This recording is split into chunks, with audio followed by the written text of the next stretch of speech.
Yeehaw, Andy Stumpf. We're here, ladies and gentlemen. The party's already started. We're drinking something that my friend Ben O'Brien invented. It's called an Rye Brain. It's whiskey and Alpha Brain. And it's delicious. In a Yeti tumbler. Cheers. Yeah. Cheers, my brother. Good to see you, buddy. Yeah, man, it's been a while. You're living the good life. Hey, I'm still kicking. You know, it's another good day. I'm still vertical. Yeah, but you're living the good life, man. You're out doing what I want to do. You're out there in the fucking great state of Montana. Dude, you so escaped. I landed on Saturday, and yeah, I lived in San Diego for I think almost 10 years. Love San Diego. No complaints about California. It's beautiful. The beaches, there's mountains, all that stuff. I love it. Landed San Diego, got in the rental car, was going out to skydive, and couldn't even see the mountains out by where I'm going to go jump because it was all hazy and smoggy. And it took me longer to get out of the parking lot than it does to like get back to my house, go shoot the bow in the backyard, go do a workout. I was still in the San Diego International parking lot. So I can't wait to go back. Yeah, there's good and bad. You know, there's good things about the big city life. You know, you can get a lot of great restaurants, a lot of cool shit, but you've already done that, you know? We moved to a town that has 22,000 people. Wow. From a subdivision of San Diego that had 260,000 people. And I honestly, my only regret is that it took us so long to pull the trigger on doing it. It is unbelievable. And have you done the winter there yet? Winter's coming. It's coming. So you haven't done it yet. Yeah, once you get into that. I visited the winter last year. We were there for the whole month of December. There was a few days. It was -10. Okay. Which I found if you stand close enough to the fire, it feels just fine. Yeah, man. Just wear a nice thick, like a real good jacket, you know, wear good wool undergarments. I know you could be all right. I know some people who work in the industry to make the cold weather gear just from my old job, and they send me some stuff. So it's really not that bad. And there's some things in life that I will spend good money on. Cold weather gear, rain gear, just pony up and pay the extra money because it's going to pay off for you in the end. Yeah, get some real shit. My friend Tony lives in Columbus, Ohio, and he the way he put it, he goes like, look, he's like, here's the deal. He goes, you can't really dress for hot weather. He goes, but you could dress for cold weather. He goes, you wear warm clothes in cold weather, you're fine. And he goes, but when it's hot out, it's just fucking hot out. You got to go indoors. He's right. Or you can nude up, but then once you get to that level, you're done. Yeah, but even when you nude up, it's that hot. But it's like LA has no weather. It gets hot and that's it. It rarely rains. If it rains 20 days a year here, it's crazy. Nobody knows what to do. Inside, I'm not going to lie, I was laughing and very happy when you were posting about it was like 105, 106. And up where we live is like 60, beautiful bluebird skies, a little bit of a breeze. Yeah, I bet you get sick nighttime star looking too, right? Look, what's the stargazing up there? I mean, it's not hard to get out of that light pollution. You drive, you know, we're fortunate we have, probably the reason we moved up there is we bought an investment property in 2016.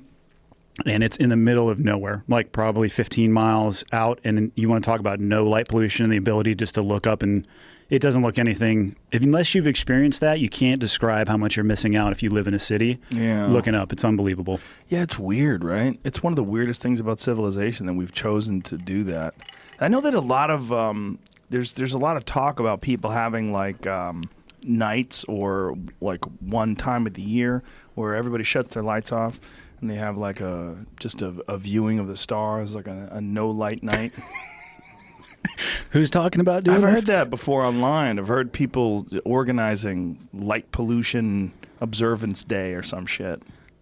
Yeah, I've heard some crazy things online. I try to avoid most of the things that I hear about online. Gatherings that start online, like, no. The picture that I put of you with your flying squirrel suit flying over the fucking earth, I purposely chose it because you can see the curvature of the earth in the background. Or can you, based on the comments? Bro, it's a fucking fisheye lens, bro. Was that shot with a fisheye lens?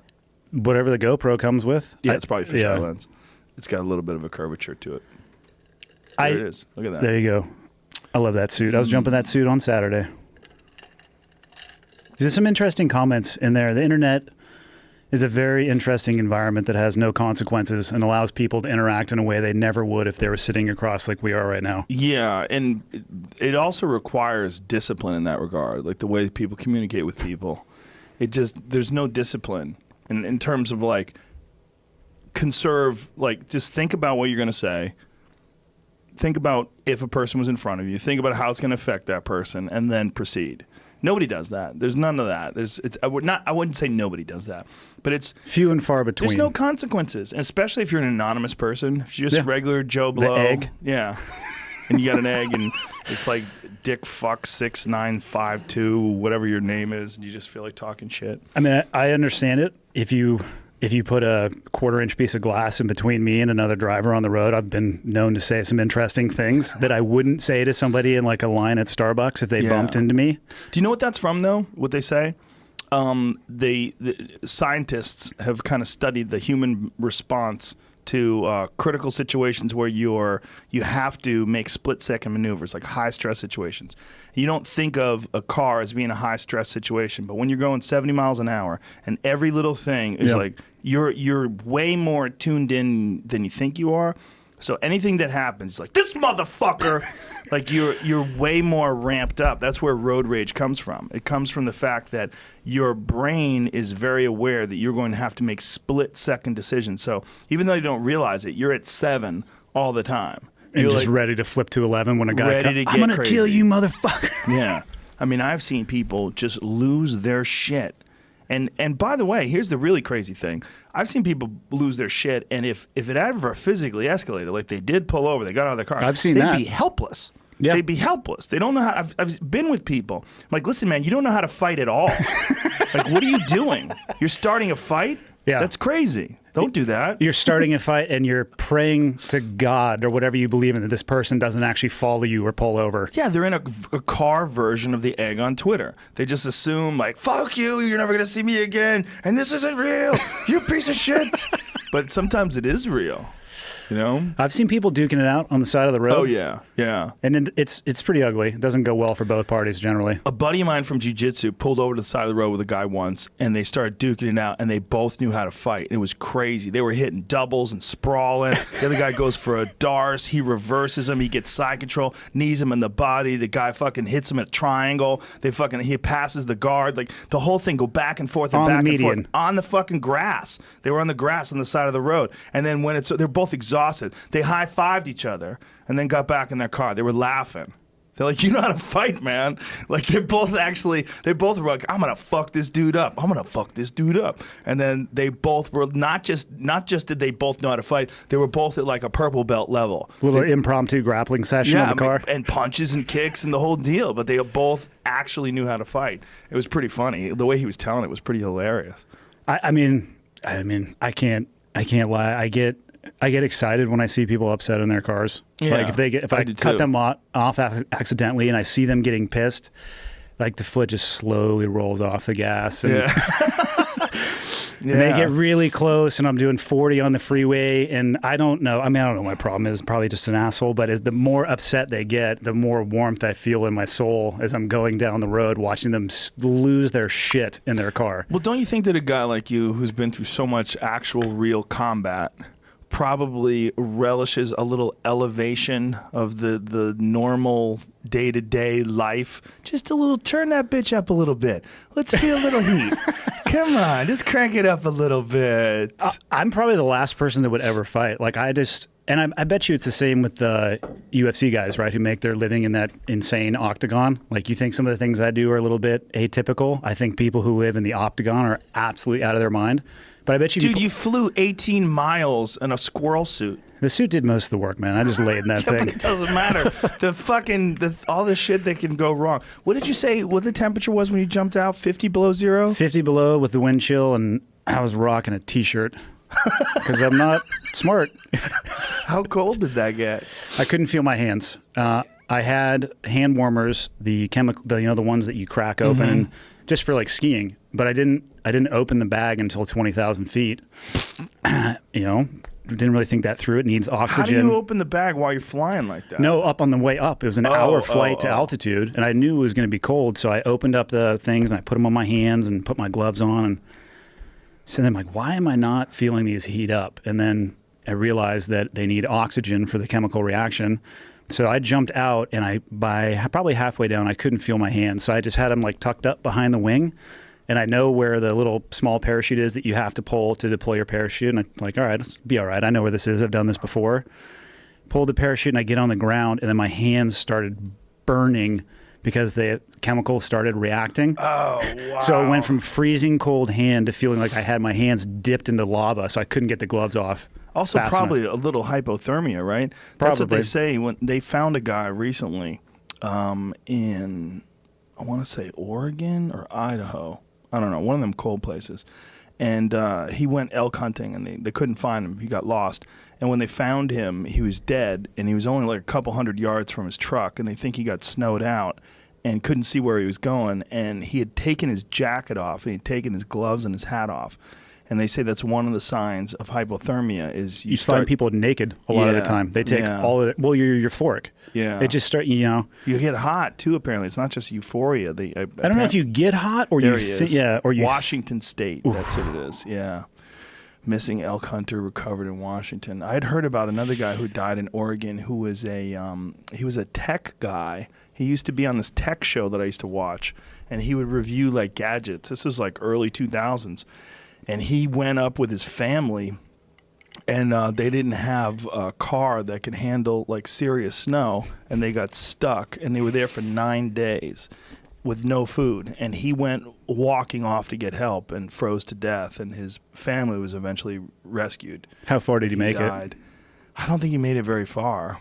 I mean, he wasn't wearing the right clothes. Oh, he was done. wearing regular clothes, and he was just desperate, and he was trying to save his family. And it's just so sad because I'd seen that guy on TV. It was so weird because you see a guy on TV reviewing gadgets. Like, here's the latest laptop. Like, look at here's the Ethernet port. And what we've got here is, the blah, blah, blah, blah, blah, and all this different stuff. He'd review, like, the most technical of technical things in terms of, like, the highest level of electronic achievement so far, right? Like, the newest gadgets that people love. Like the...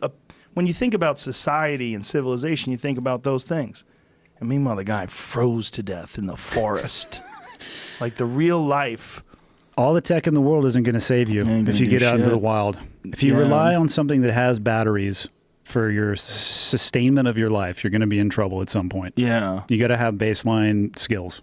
Yeah, they say that like when people go into the forest, people are afraid of grizzly bears and all sorts of different things, but hypothermia kills more people than anything.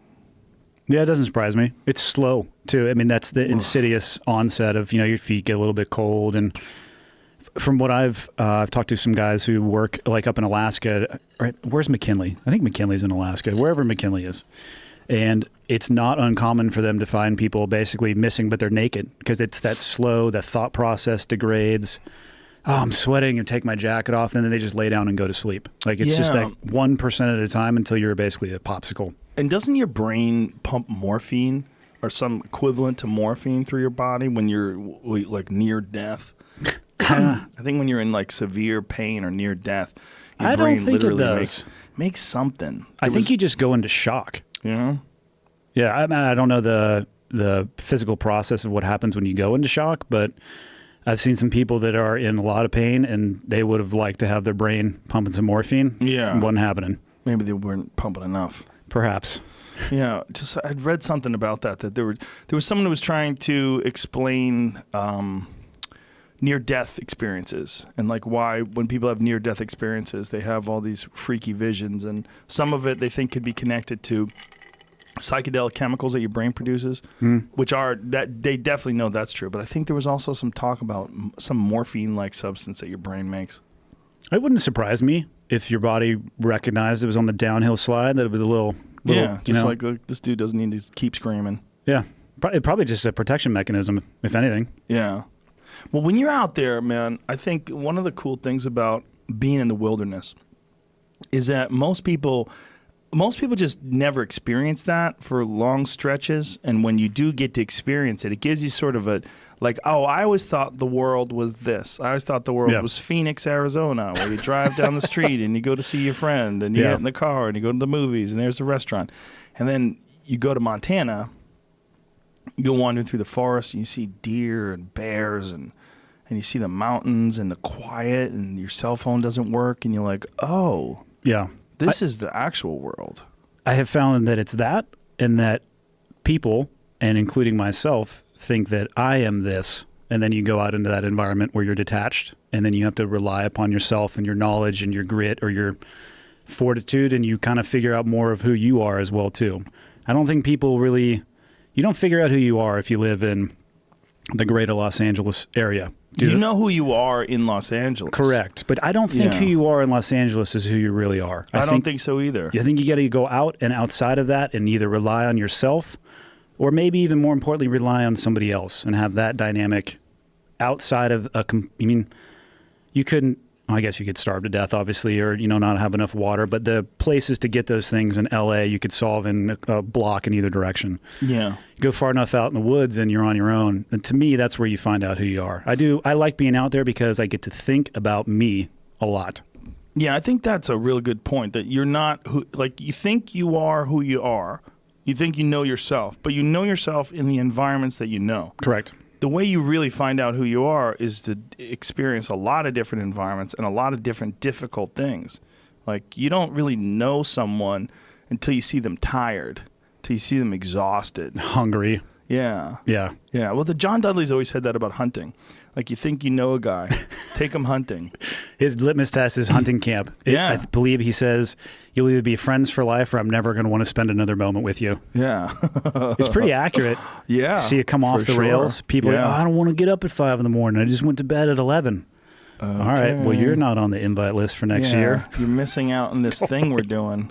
Yeah. Hey, you can go hunt that PB&J in the refrigerator. There's a line where you got to learn, though. Like, there's a line where, like, okay, we could die today. This is not. We should really be careful if we go out today. This is not the right. Like, my friend Adam Greentree. Do you know Adam? You got to meet him if you don't know. First off, I don't know him, but I definitely follow him. Yeah. Yeah. That motherfucker skirts the line. That's his water buffalo up there, by the way, right above Old Glory. That's awesome. Is that your elk from? Yeah. That one is, that's from Tejon Ranch. God, look at the rack on that thing. But Adam, he crosses that line. He gets to the edge of that line. He pushes that line is how I would describe it. He goes out by himself a month at a time, nothing but a tent, runs out of water all the time, drinks funky water coming out. He's got that weird Australian gut, though, where he could just drink water. And got some microbes going on in there. Yeah, whatever he's eaten in his life, it's like it's festering inside of his body. It kills off everything else. He doesn't get sick. The fucking guy drinks out of creeks all the time. Because he's probably always just sick, and that's his normal. Maybe he is sick. He's happy though. Yeah, but he gets close. Like, he gets close to that edge, like that. Did you ever see that? Would you watch the Instagram story when the grizzly bear kept charging him, and he's fucking filming it all for Instagram? Yeah, but he's also got an unloaded gun. I was very upset with him. No, it was loaded, but he had never shot it. So the bolt was out of battery. No, the bullets were the wrong size for the gun. So you could barely see the top of the gun. I'm looking at it, and you can see the barrel at the angle. So the slide is back. I'm like, you could tell. You're pointing your finger.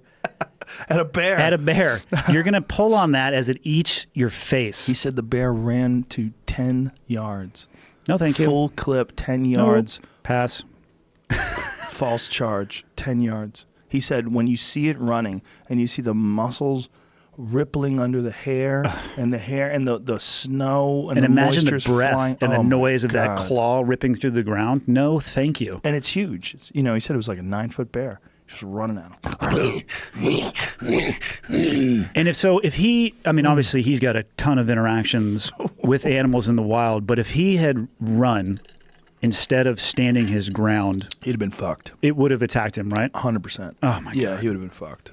You can't, because they just have an instinct. It would just take you out. It's like you're weak. You're moving away. Not only are you not a threat now the bear has the opportunity to close the distance. And the bears don't exactly know what the fuck you are. They don't exactly know what the fuck a person is. They might have seen a person a few times before, but they don't eat a person and they don't fuck a person. The problem is when a bear does eat a person. Once a bear eats a person, like, I could just fucking eat people. Delicious. They can't run at all. Like, a bear chases an elk. Like, it's kind of a hustle. It's a lot of running. I can't imagine a bear catching an elk. Oh, they catch them. Do they really? A crazy video of a bear eating a moose. He's chasing this moose, and it's a big fucking bear, and he's chasing him around a circle, and it looks like they're filming it from a helicopter, and the bear is just, this moose is hauling ass. See if you can find that, Jamie. The fucked up thing is, when bears catch you, they just eat you. They don't kill you first. They just start. They just start eating. Just like they do a salmon, how they grab a salmon and just bite into it and pull it apart. They do that to your guts. See, that's where I'm really hoping that morphine thing from your brain is true. Yeah, me too. Can you imagine looking up and seeing your lower torso inside of the mouth of a massive grizzly bear? I can imagine it. That's what's so scary. Did you ever see the movie Grizzly Man? No. How dare you? How dare you miss out on the greatest unintentional comedy in the history of the world? I'll watch it tonight. It's fucking great. You want to talk? We were talking about this before the show, but people who are gay, who don't want to admit they're gay, run. That's this guy. And he decided to go live with the grizzly bears to protect them in the forest. Oh, he got eaten. I think I know this story. Yeah, okay. Yeah. But it's a Werner Herzog film. Okay. And I don't know if Werner Herzog was trying to make it funny, and I mean, maybe it's just funny. No, it's funny, but it's funny to me because I have this crazy appreciation for wildlife and respect for it, and I there's part of me that like Steve Rinella had a funny way of talking about this guy. He goes, "Hey, you say all you want about that guy." He goes, "That guy was a hard camper." He goes, "That guy did some hard fucking camping. He was out there for 6 months at a time." I'm like, yeah, got to give him respect. He really did live with the bears for 6 months at a time, but. Werner Herzog, the way he filmed it, he filmed like the way he would have people talking about the guy. Like they go to a sheriff, and the sheriff's like, "I thought he was retarded." Just really digging into that character and plot development. Yeah, the guy. I mean, it's just he shows you this guy's ex-girlfriend who's crazy, and they're talking about his life, and they interview one of his past roommates or some guy who knew him in L.A., and he's talking about how crazy he is and how he kind of made up a past for himself, and he was just like this really. He had like fake accents that he would use sometimes. It was just a really bizarre character who found his identity in taking care. Air quotes, taking care of these bears that didn't need taken care of. And he was going to protect these bears. And, you know, these bears just, they didn't give a fuck about him. Yeah, I don't think they wanted his protection. Oh, it was amazing. It's amazing. But anyway, the film of him getting eaten, he was filming bears, had the cover on the camera, but the audio ran. And the audio ran for 7 minutes. By the way, if you try to find that audio online, it's not there, but there's some fake audio online that people attribute to it. But if you listen to it with a discerning ear, you can tell those people aren't really screaming. It's fake screaming. But it was 7 minutes long of the bear eating him and his girlfriend. His girlfriend hit the bear. He ate his girlfriend too? Oh, yeah. The bear was eating him, and the girlfriend hit the bear in the head with a frying pan. It didn't do jack shit. The bear tears her apart. You know, I'm not going to lie. I'm more surprised that he had a girlfriend. It wasn't really a girlfriend. It was a girl that was a friend that thought she was a girlfriend. Two words. Two words. Yeah. I've had friends that are gay that have wives, and these poor wives, they walk around looking like this all day long, like this, like... Like, what the fuck's wrong? How come this guy doesn't fuck me? Like, oh, man. There's a lot of poor bastards out there that are just deep in the closet, and they don't... That's not cool. It's horrible. Aren't we at that point now where you can just kind of do and be... I wish we were. Oh, I know a couple guys that are deep in. They don't even say... When I talk to them, I talk to them in brief chunks, because I get this feeling from them where I'm talking to them, where they just want to... end the conversation before I go, "Hey man, are you gay?" Like, it's like every conversation is like this really quick. "Hey, good to see you. All right. Hey, take it easy, man. See you next time." Hey, hold on. Hey, before you go. Are you gay? Are you gay? It's a bummer, man. It's a bummer. Yeah. I mean, to get to 2017 and not have that worked out seems to me to be a travesty. The fact that people give a shit. Yeah, why does anybody care what other choices that they make in their life? Well, my theory has been there's two types of people that care about gay marriage, and that is people who are really dumb or people that are secretly worried that dicks are delicious. I can get behind that campaign. That's my theory. That was one of my old bits. And I think that when, there's a lot of it that people are afraid that other people are going to think they're gay. A lot of it is people that grew up where they hear terrible things about gay people or prejudice people around them, tell them crazy things about gay people.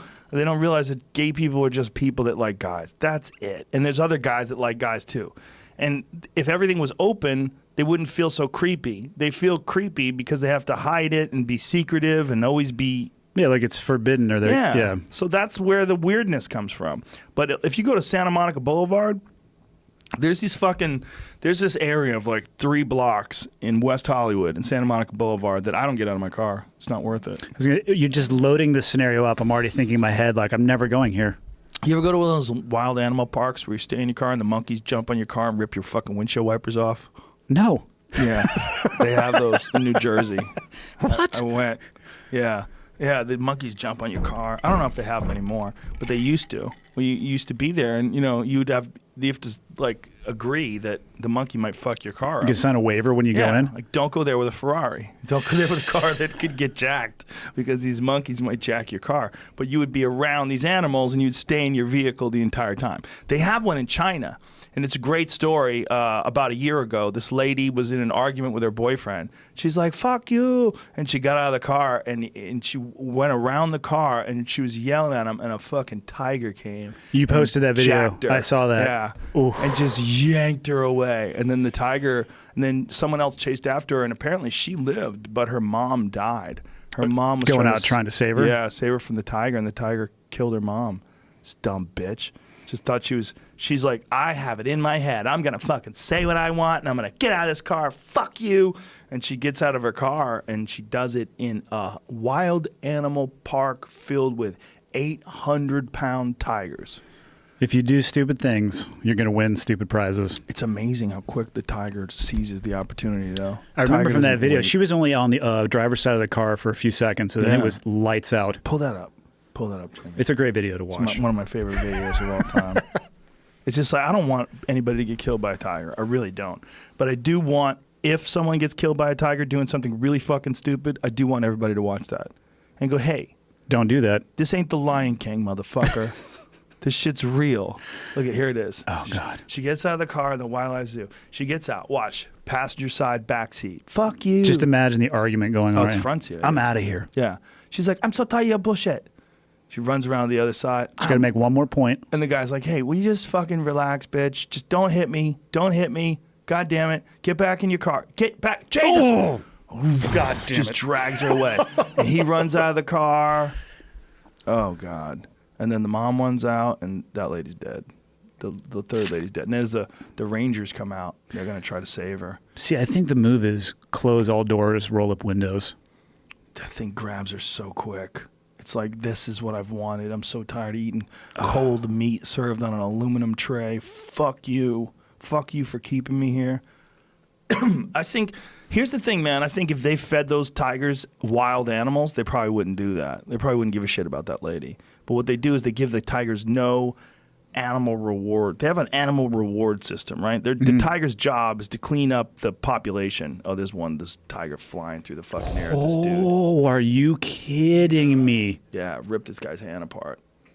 He just flew up to the top of an Is elephant. he missing some fingers? Oh, yeah. That's what I'm talking about. Ripped his hand apart. Yeah, tigers don't play. But if you let that tiger kill things, like if they let a bunch of Axis deer loose, which it'll is a tiger satiate that demand. Yeah, that would be what they look for. They would chase down the deer, eat them. They'd live like natural. But so they have this overwhelming desire. It's like, here's a way to put it. If you were a guy. That's not a good way to put it. I was going to say if you're a guy and they extracted all the cum from your balls, but they kept you horny, but that doesn't make sense. That makes sense. Absolutely no sense. Yeah, I bailed on it right when I was like, that's a bad analogy, dude. Don't run with that one.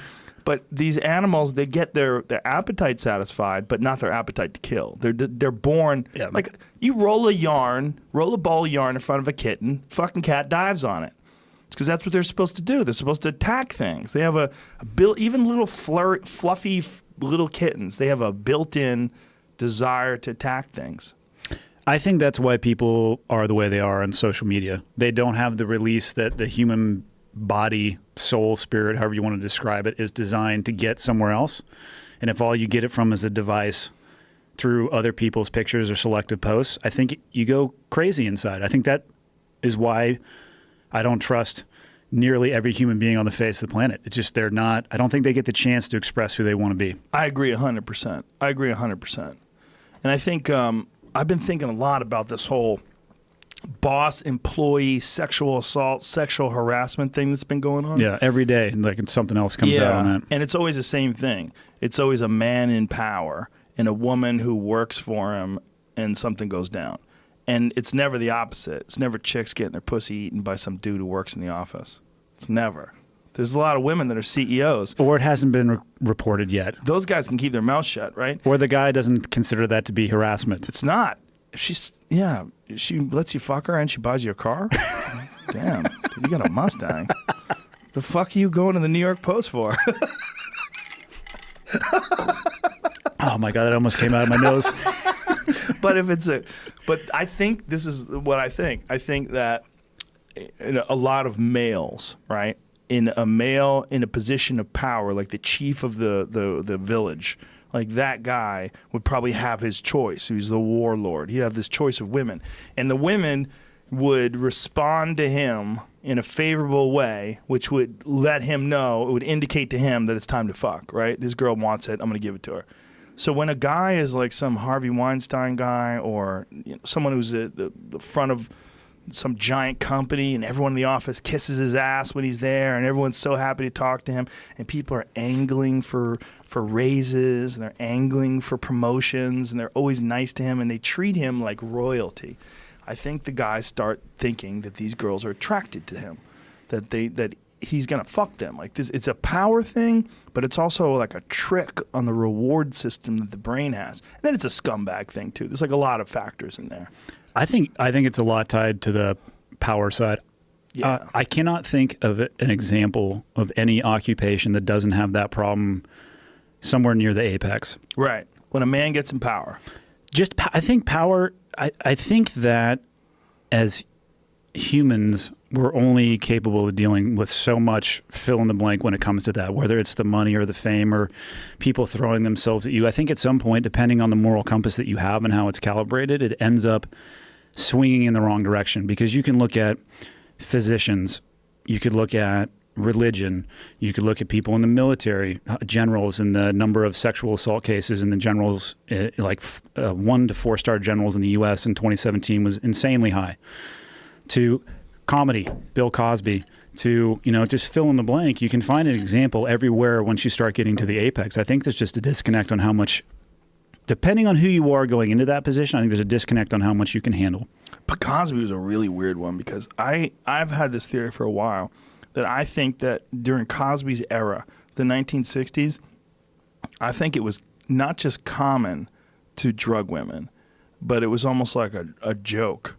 Like that people thought it was funny because drugs were fairly new and the consequences of sexual assault weren't talked about and it wasn't thought about the same way. And I think that during that day, like he used to joke around about it in his act. I remember you saying that before. Yeah. He had joke. What did they call Spanish Fly. There you go. Yeah. And he even had a segment or a scene on The Cosby Show where someone would give something to someone and would make them have sex with them, or he would put them to sleep with something.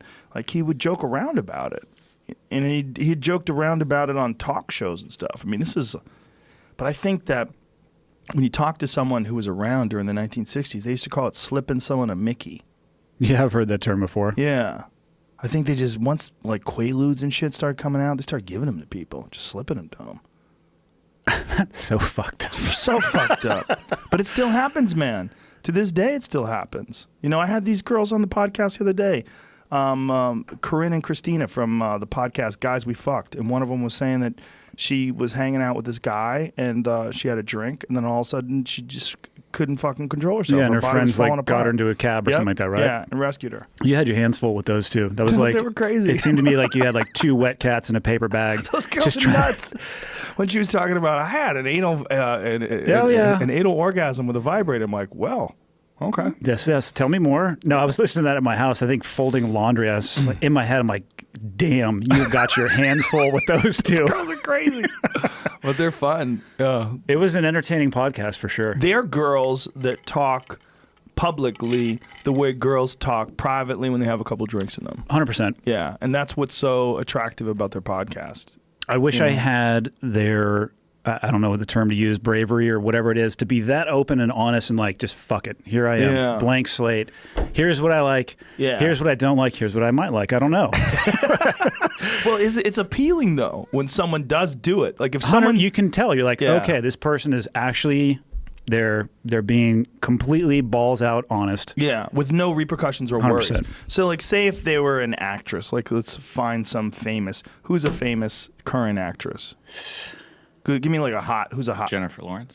Yeah, but she's already had that scandal. She had that scandal where people got a hold of her pictures and, was without her permission and shit like that. Yeah, I'm out of my league on this one. Scarlett Johansson. Okay, let's say Scarlett Johansson. If somebody like filmed her talking about how she had an anal orgasm with a vibrator and how she likes having her boyfriend get his dick sucked in front of her, she didn't know that people were going to, like, it would be horrific. She'd be like, oh my God. She'd like have to stay home for days. She'd have to pop Advils and sleep on the couch with a fucking blanket over her head. Like, you know what I mean? She'd be horrified. I can't believe that got out. This is so awful. Or she could go on and be like, yeah, you goddamn right. Yeah. But these girls just like blurt it out and then move on to the next thing. I like tacos. It was just one thing after the other, but they're free. And that's what people like. This is what people liked about Charlie Sheen until they found out he had AIDS. Yeah, that was an interesting development in that particular story. It's like, oh, well, this story takes a fucking terrible turn. Yeah, now I got to change the lenses out on the glasses that I view you through. Yeah, I thought you were winning. Yeah. I thought you had tiger blood. Just freaking winning at every turn. Yeah, I didn't realize you had the high five in the old tiger blood. Yeah, the high five that he got apparently is what started that whole thing off. What, his insanity? Yeah. I'm sure it is. Yeah. Well, it turns out that when he was diagnosed with HIV was right when he started going wild and talking about, snorting, and smoking 8 grams of crack and that's how I roll and all that shit. Yeah. Okay. Yeah, and I'm sure when you start off batshit crazy, it doesn't help. When that's your baseline. But you remember how people reacted to that, though? They were like, yes, tell us what you're doing, Charlie. I mean, he did a goddamn tour of theaters. And he didn't have anything to talk about. He would sit down and just be like, all right, so just got done smoking an 8-ball. Well, he would tell stories, but they had to craft what the thing would be. See, what started out was he was just going to go on this theater tour, and he's probably on coke. Yeah, we'll fucking talk to the people. They're going to love us. And he didn't know really what to do. So the first couple of shows were a total disaster. And then he started bringing comics in there with him. So like my friend Russell Peters did a bunch of them with him. So he would go up for a little bit, then they would go up? No, the comic would kind of host the thing. Oh. So it was comic and then Charlie, and they were sitting down talking, and this way you get to hear Charlie's wild stories and talking crazy shit. But the comic would frame it all with some actual comedy and and a comedic reaction to this maniac. So they keep it on the rails. Yeah. And Russell's a great comic, and he's particularly great at talking shit and ad-libbing. Like Russell's a great, he like does a lot of crowd work in his act. So he's like super fast and smooth. Did you say Russell Brand? Russell Peters. Oh, okay, they said Russell Brand. Who was another guy you had your absolute hands full with on the podcast. Yeah, he's a character. Don't give that guy coffee. Yeah, he had a lot of coffee. Well, he's a drug-free character. Drug-free, sort of. Yeah. Now drug-free. That guy did enough drugs to kill all 3 of us in this room. Probably. Yeah. But he lived. Yeah, God bless him. Now he's got a story to tell. Yeah, but he's another guy. He's pretty free, even like with who he is now. He's free. And I cannot believe the transparency. Like I said, I don't have the courage to just be like, boom, here it is. Let's just unzip the fly and lay it out, and here we are, people. Like, you might though. You just don't try. I bet you did. I bet if you I try. I try. My rule, so for the podcast, my rule is I just try to be honest. That's all I try to do is just be honest and portray myself as I am and say the things that I actually believe and not try to add 1% to it. But there's still some people where if they were to ask me some questions, I'd be like, yeah, that's for another day. I'm not going to answer every single question. Well, also, especially if it comes to like military shit, There's stuff you can answer. Well, then you just make stuff up. Oh, is that what you do? Pretty much. There's a lot of that going on, right? There's a ton of it going on, which is why I most of the time I try to dispel misconceptions. The reality is, no, there's really nothing that I've ever done that you can't talk about. Is there any books or anything that's ever come out where you knew one story and then you saw it come out and you're like, I have gone to the bookstore and read books written by an individual who said they were on a combat operation that I was on and don't remember seeing them there. It's problematic. Yeah, that seems like a real issue. It's a huge issue. I would say 99.9% of books that have a trident on them should be purchased and then put next to your toilet paper roll. So when you run out of toilet paper, you can just start ripping pages out of the books. Why and wipe your ass with that. Trident? Is that just showing that symbol? It's the symbol that is associated with being a SEAL. It's, you get when you get that symbol, they change your designator inside of the Navy system, and it registers as a 5326. But why do you think like them using that trident? Because it's recognizable. So they're doing it because they're bullshit artists. They're doing it. I can't say exactly why they're doing it. I know some people are doing it purely to make money. Right. Some people got out a little bit early and have used the recognizability of that mark to further their own motives down the road and are purely 100% profit seeking. Other people they're trying to tell, I guess, would be their story or their version of a story, and that would be the people in the middle. And then I guess on the other end, the best example I point people at is generally Jocko's book. It's not a book about, hey, no shit, there I was, which is the number one indicator of a story that's completely false. Is, oh, hey, there we were. I'm like, no, you're done. Why is that? People want to romanticize and embellish the reality of what actually happened. And I don't know if it's the desire to make it seem like it's more than it was. I don't know if it's because most of the time when you're coming from a military background, you're not used to any level of people really, I would call it fanship, I guess, or you know what I mean? Like it's the military, and being in the military is not about money. You can pull up online and see exactly how much every individual in the military is making based off what rank they are and how many years they've been in. So people will be approached and like, look, this is how much money you could make if you wrote a book. And they're like, holy shit, that's, and so they will, and they'll make millions of dollars. The problem is if you start embellishing those stories, in my mind at least, it starts tarnishing the reality of what the occupation actually is, and the good and sometimes amazing things that happen lose a lot of their value in my mind. And I just think it's an enticement that guys are not used to inside of the military. When I was in the military, I feel like I was talking to Jamie before we started. I feel like I'm late to everything. I'm late to social media. I had never listened to a podcast before I sat down and met you with Tate. Really? I had never listened to one. I had no idea.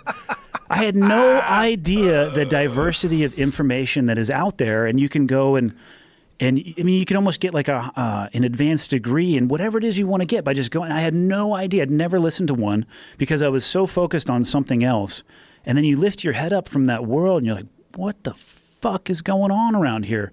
And if you post the right pictures on social media of you in your outfit with your 1,000-yard stare off to the distance, then you get more followers, and then people are like, oh, come and speak. And it's an enticing thing to individuals, in my opinion, that are just not used to that. And it can really, I think it can take you down a path that I would recommend most people don't take, which is why I like the way Jocko went, is he has experiences, but he's trying to take those experiences and portray them in a way that people can make use of them. It's not about the story. It's about what he learned during the story and how you can implement that in your life. Yeah. So there's a broad spectrum of everything from literally rip off pages and wipe your ass to recommend to anybody that I encounter that asks about it. I think Jocko's new book is fantastic, and it's so short. It's like it's an easy read. That's what makes it so fantastic. Yeah. That book could change your life. Yeah, because if those quotes are from a real inspirational guy. Yep. Like he's really not trying it. to really be. I would say he's not trying to be inspirational. He wrote down and committed to paper the principles that he uses to live his life. Yeah. His passion and his enthusiasm for getting up at 4:30 in the morning and working out are unprecedented. For like a week, I was getting up a few minutes before him, and I would just post on Twitter, like, up before Jocko, hashtag don't be lazy. And then I got fucking tired and I had to stop doing Don't do that. He'll get up earlier. He will. Yeah. But of course he was liking him. I was like, God damn it. I'm trying to elicit a response out of you, Jocko. Yeah, he thinks it's funny. He absolutely. I mean, because people, they will still ask me, or I think I'll still ask him if we know each other. And I've known him forever. And they're like, you can't call out Jocko like that. I'm like, I think it's okay. I think it's going to be all right if I make fun of Jocko on Twitter. It's going to be all right. Yeah, he's got a good sense of humor. Yeah, well, especially if you know the guy. Yeah. He's not going to get pissed about it. But his followers are like, this isn't funny, man. Some of them are a little intense. Just because you're up at 4:29, like, hey, man, if you want to be a lazy bitch, go ahead. And then I have to stop myself. That's as far as I can go on Twitter because I will lose my mind, and I don't want to be that person. Yeah, you can't respond to too many people. Oh my God. You have like a minimum or a maximum requirement per day. Just give yourself like a threshold. I've looked at 3 different comments. I'm out. I don't understand how you could possibly keep track or even tabs. I mean, your numbers are astronomical. No, I don't keep track. Occasionally, I'll dip my toe into the water of social media, but for the most part, I don't. It's got to be like an abstract painting rolling by at like 60 miles an hour, and you can probably just catch 1 or 2 things that comes by. Well, also, between working out, writing comedy, doing stand-up, being with my family, archery, anything else I'm doing at the time, I don't have the fucking time. Podcasts, UFC duties, whatever I have to do with the UFC, I don't have the time. It doesn't exist. So you're tapped out. Yeah, so I do what I can. I post stuff and then I get out of there. And plus, I don't the turmoil. I don't want to like. You can't engage. Like, what's that? That if you what's that? If you respond to every barking dog, you never get where you're going. You know that you ever heard that? It sounds good. I'm with you. I think I paraphrased it, but that's the idea behind this. Like, there's no way you don't have the time. And I have friends that have less followers who will go, like my friend Owen Benjamin. He's fucking crazy. He'll have Twitter fights all day long. And I told him the other day, I'm like, bro, you got to stop engaging. You got to stop doing this. It This seems is not like healthy. It would entice people once they recognize that you engage. It would entice them to hit you up more. Exactly. And then your time you're done. Yeah, and then they'll try to piss you off, and then you go back and forth with them. Oh, well, fuck you. And then next thing you know it, you're up at 3 o'clock in the morning checking your Twitter. It's just exhausted the rest of the day. Just compliment people. When they say mean things, just write back, I think you're an amazing human being. Heart emoticon, send. Like, thanks, sweetie. Because they don't know how to take that. Yeah. How long do you think you're going to last in the winter? Do you think you're going to wind up keeping a place in San Diego and just coming back here in November? No. I have really not thought about San Diego since the day that we left. Man, Wait till you get snowed in. Wait till you get like a good 4 or 5 feet. I have good cold weather stuff, and I got... Do you have a truck? I do have a truck. What kind? I have a F-150. Nice. Slightly modified, though. Jacked? Get it jacked up a little? Lift? It came big lifted. Tires, 35s? Big tires, 750 horsepower. Mud and snow tires? Probably 750 horsepower? Yeah. Jesus Christ. What the fuck do you have in the hood? Shelby Supercharger. Oh, you went deep. It came that way. My wife was so pissed at me because I went in with my other F-150 to get an oil change, and I technically did get an oil change because I came home with this truck, and she walked outside and she was just like, God damn it. But a lot of those like super sport performance trucks, they have street tires on them. Mine have massive knobby tires.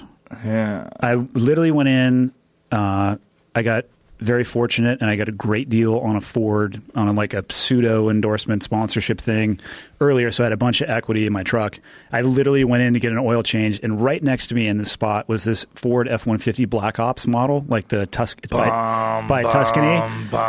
So I park, and I get out of my truck, which I usually feel good in, and I'm looking up at this other truck, and now I immediately feel like a bitch.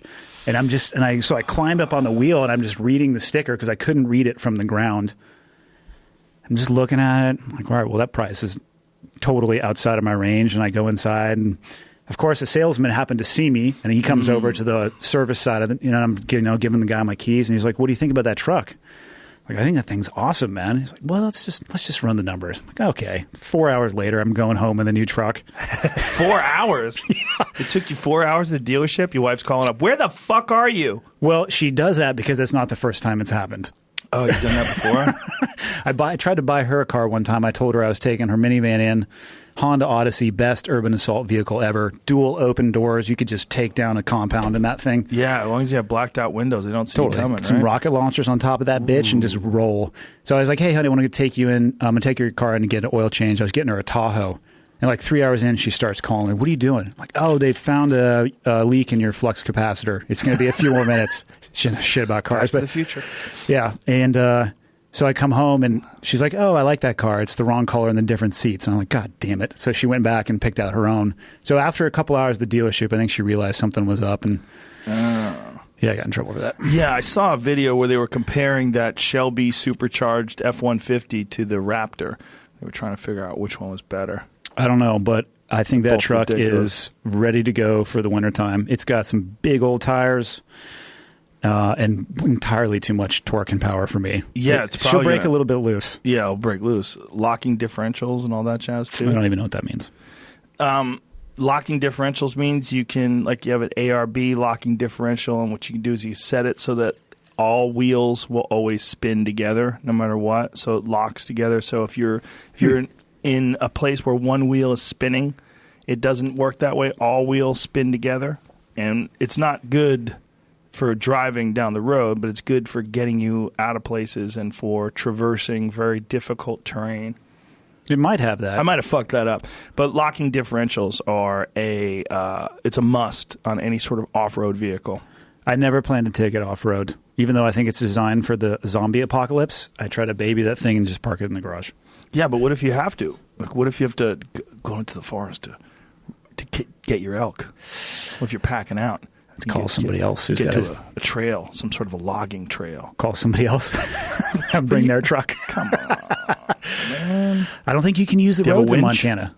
No, I was actually thinking about that. Got to get a winch. I know. I don't even know what I'd use it for, but I feel like to have it. I feel like I would be more prepared for life in general with a winch on my truck. That Bronco has a wrench. That Bronco doesn't suck. That thing's badass. Never going to use that winch. They were telling me how the winch works. I'm like, yeah. I'm fucking never. But you think of the confidence that you have climbing into it. You're like, yeah, I got a winch. I got a winch. Bitch. Nothing can stop me. What the fuck's going to stop me? Nothing. I got a winch. Yeah. You could pull something out of a ditch. Yeah, it's like a man thing. Like, men want equipment they're never going to use. Like, I should always have a chainsaw just in case. 100%. You live in a fucking apartment in New York City. Why do you have a chainsaw? Never know.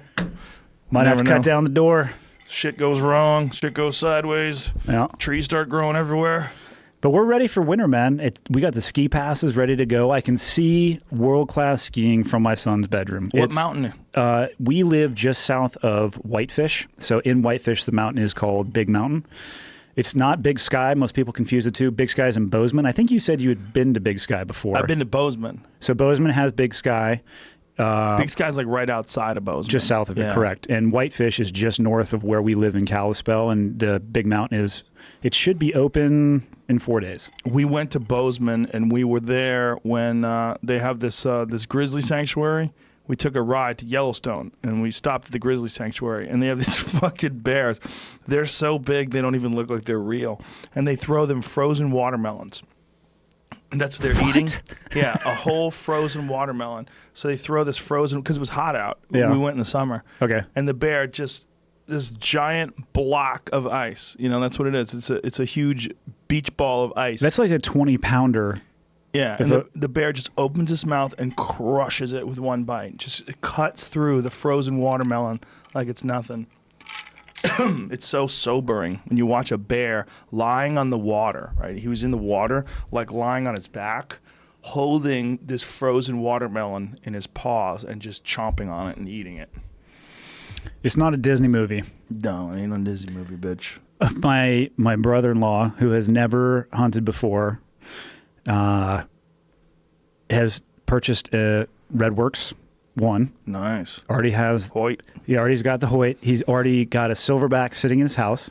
He's already got an Elevate Rest, and his bow comes in like 2 weeks. And he was trying to explain. I was had dinner with them last night, and he's trying to explain to his son and his daughter, like, it's not Bambi that I'm going to go hunting with. And they're just like, no, Daddy. It's Bambi's cunty uncle. No, Daddy, you can't get... But it's funny. Even my kids were like, why would you kill a bear, Dad? Or why would you kill a deer? Why would you kill an elk? Well... To eat it. 100%. Yeah. It's interesting, though, how people, in my super limited experience into the hunting world, are very entrenched and dug in.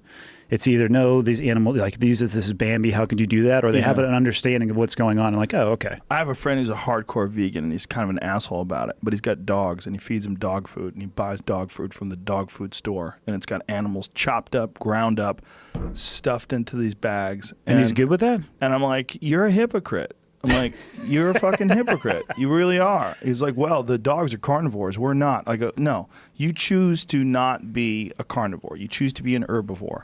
Okay, but most humans are omnivores. I was going to say. That's how we evolved. Yeah. We evolved to eat a wide variety of foods. And this thing that you're doing is just, you're standing out, and he's an asshole. He's a nice guy, but he's an asshole. And he's always been like a really negative guy. Like, he's nice to me, but he's not, he's nice to his friends. But he's always had this propensity for negativity. Pessimistic attitude towards the world. Shitty to people. Yeah. He's successful as a human being, but shitty to people, like for whatever weird reason, just has this aggressive attitude. And now he uses it against people that are involved in hunting, and he gets off on it. He thinks it's fun. You know, it's a weird thing that you can sort of justify the torturing and killing of these animals to feed your dogs. But when someone wants to go out and hunt an animal to eat it, like, I get all the people that are pissed off that people go out and hunt lions and don't eat them, and hunt elephants and don't eat them. Giraffes and stuff, yeah. I'm with you 100%. But here's the thing. That's not eating deer. That's not hunting buffalo or bison and eating bison. That's not hunting and eating things. We're talking about two totally different things. And then when you get to like the lions and the elephants, and there's a real problem. And the real problem is that there's not enough money in conservation to ensure the safety of these animals unless these animals are valuable. And the most valuable way that you can present these animals, and this is fucked up, but is put a price on their head as hunting targets. And I'm not saying this is the only way to do it, and I think it's not. But Africa is a crazy place, and the best documentary about it is Louis Theroux, who's a British documentarian, did this trip where he went to one of those high fence hunting camps in Africa. You know those things?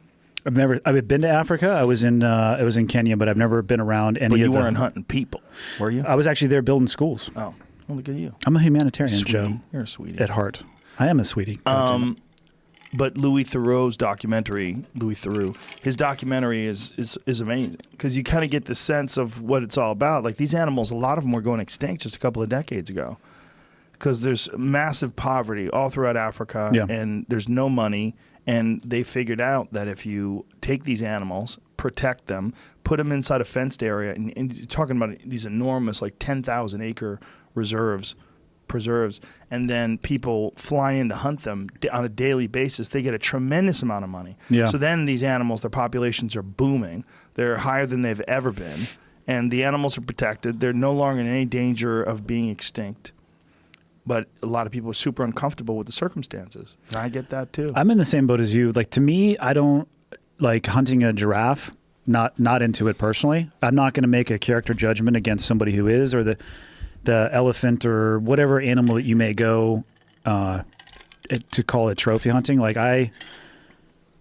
I don't know enough about it. I would assume and hope that the situation is exactly like you described, where the people who live in the area are managing and monitoring the species and making sure it's good to go. And if they're doing that, I have no issue with it. And in the same breath, I totally understand why it's very off-putting to individual who see a picture of that and just loses their shit. Yeah, I completely get the elephant thing in particular. Elephants, to me, are this kind of majestic, sweet animal. But the reality of people living in Africa is different.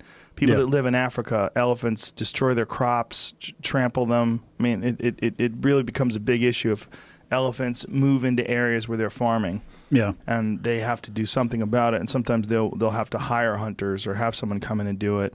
And then once someone does shoot one of those elephants, the amount of people that come in, have you ever seen what happens? I think you posted a picture, or it was either you or Cam posted a picture of, I think it was an elephant, and it was a line of people outside of the border of the picture.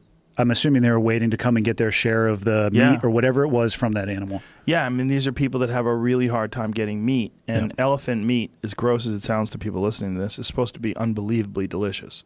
If you were raised on it, I mean, It's supposed to taste really good. I'm not saying you should go out and get an elephant burger, folks, but I'm just saying... Please don't, actually. This whole thing is It's very complicated. And you could say, well, these people shouldn't be raising crops where the elephants live. The problem is, this is not like any other thing. Like, it's not like an encroachment issue. Like, these people are living in a fucking village in Africa. I mean, this is like literally where humans evolved. So this is a real situation of humans in a very small tribal situation encountering elephants that just decide that, hey, I'm an elephant. I'm fucking 10,000 pounds. I'm just going to eat your food, bitch. And you ain't going to do shit. And these people don't know what to do about it. There's a lot of that. And that's the other thing. People say, well, elephants are going extinct. So yes and no. In some places of the world. You go to Iowa, there's no elephants, right? Okay? Montana as well, they're extinct. No elephants. Yep. But there's parts of Africa that have a lot of elephants. And they actually have to control the populations. And it's the same thing with deer. Like, people in California will tell you, hey, you shouldn't shoot a deer. You talk to people in Iowa, and you're like, please, you got to shoot these deer. My wife wrecked her fucking car. She's in the hospital. Same thing in Montana. There's deer on the side of the road. Everywhere. Everywhere. And you can see fur on the bumper's in, windshield smashed. It doesn't take a rocket surgeon to put two and two together. Surgeon? Yeah, it's a very advanced degree. I love how people in Montana have those fucking Road Warrior grills. Oh, I got one. You got one? Bring it. Come on, deer. Apparently, if you hit a deer in Montana, you can call the Fish and Game, let them know it happened, throw it in the trunk. Yeah, I like that. That's good, because then you get to keep the meat. The meat doesn't just go to waste. I like that as long as you're not driving around looking for a deer. Well, that's what someone said, but the problem with that is the odds of you hitting a deer on purpose are like fucking zero. I know. But if you try to avoid them, it's a pretty high percentage. I've almost hit a few.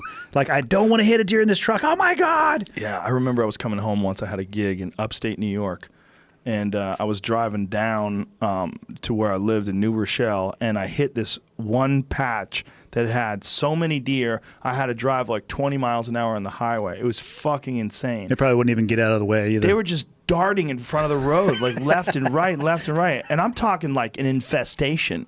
It was crazy. And this is what happens when there's no predators and no hunters.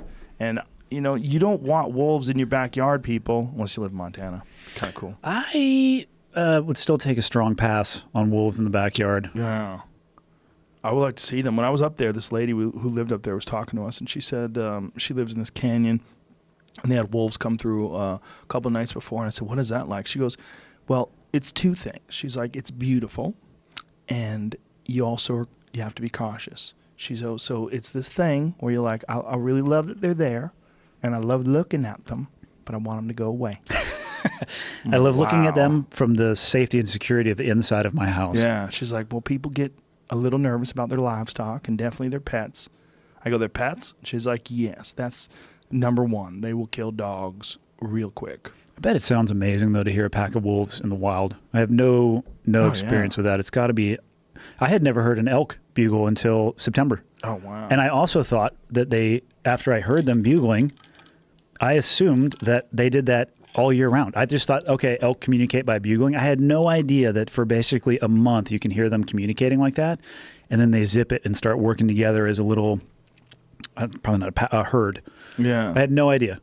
And I was in a valley when I was in the middle of my other than optimal hunting experience, and just surrounded by bugles. We couldn't have had this conversation at this volume because it was so...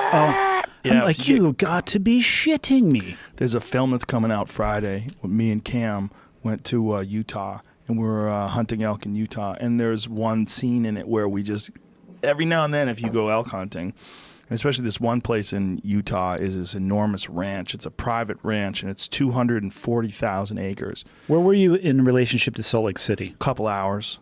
In which direction? Drive. I wasn't paying attention. Jed was driving. You don't know north, south, east, west. I was looking at my phone. So it was in Utah. Got it. Looking. There you go. We're in Get Utah. off Twitter, Joe. God damn it. No, I had to do email. I was behind. So anyway, there's this one part of the film where we're in there, and you might hear 100 bugles around us. It's like screaming left and right. Yeah. It's just and nuts. The audio, even if you were in like an IMAX theater, would not do it justice. No. I couldn't believe it. The one thing I know I don't have enough of is interactions around animals to understand behavior. And like patterns and what to expect. But I mean, and that day was a reinforcement of that. I was sitting there, my jaw was on the floor. I could not believe what it sounded like. It's like a mystical animal. Like the sound it makes, it's almost like a Lord of the Rings character. And when you watch them do it too, just like, you're like, ah. We watched this one elk fuck this cow elk, and it's crazy the way they do it. The way they do it is like a Brock Lesnar double leg takedown. Like he got on top of her from behind, and then boom, he hits her one time and just shoves her forward, and she collapses on her front legs, and he kind of like wobbles off of her. But he's a one pump chump. Maybe that's what they're into. I don't know. That's what they're into. Yeah. One, bang, get it done, move on to the next. And he's doing it all day long and protecting. For a month. Yeah. Draining himself. They lose like 30, 40 pounds. Oh, do they really? Probably more. Yeah, I bet well, I'm saying 30, 40 pounds, but they're, 700, 800 pound animal. I bet they lose a lot more than that. They get real skinny. They stop eating. They just fuck like crazy for 2 months. Unbelievable animal, but probably the most majestic animal that I've ever been around. I cannot wait until next September. Yeah, there's a real controversy in Montana about wolves because the wolves that are in Montana right now have been reintroduced from Canada. They captured them from Canada and then reintroduced them to the Yellowstone area. And there's a really interesting video about it called the Wolves Changing Rivers, I think it's called. It's like a short film. It's a short film. I think it's called How Wolves Change the River. And it all just talks about how the introduction of the wolves changed the way the river flowed because, is this it? You got it right. How Wolves Change Rivers. Yeah, it's pretty badass because it shows the need for predators. It shows that you can't just have this overabundance of wildlife like ungulates, cows, and elk and things because they eat all the grass. Mm-hmm. And when they eat all the grass, the trees never grow a strong root system. So there's a lot of things happen like turns erosion. The ecosystem on its head. Yeah. Mm-hmm.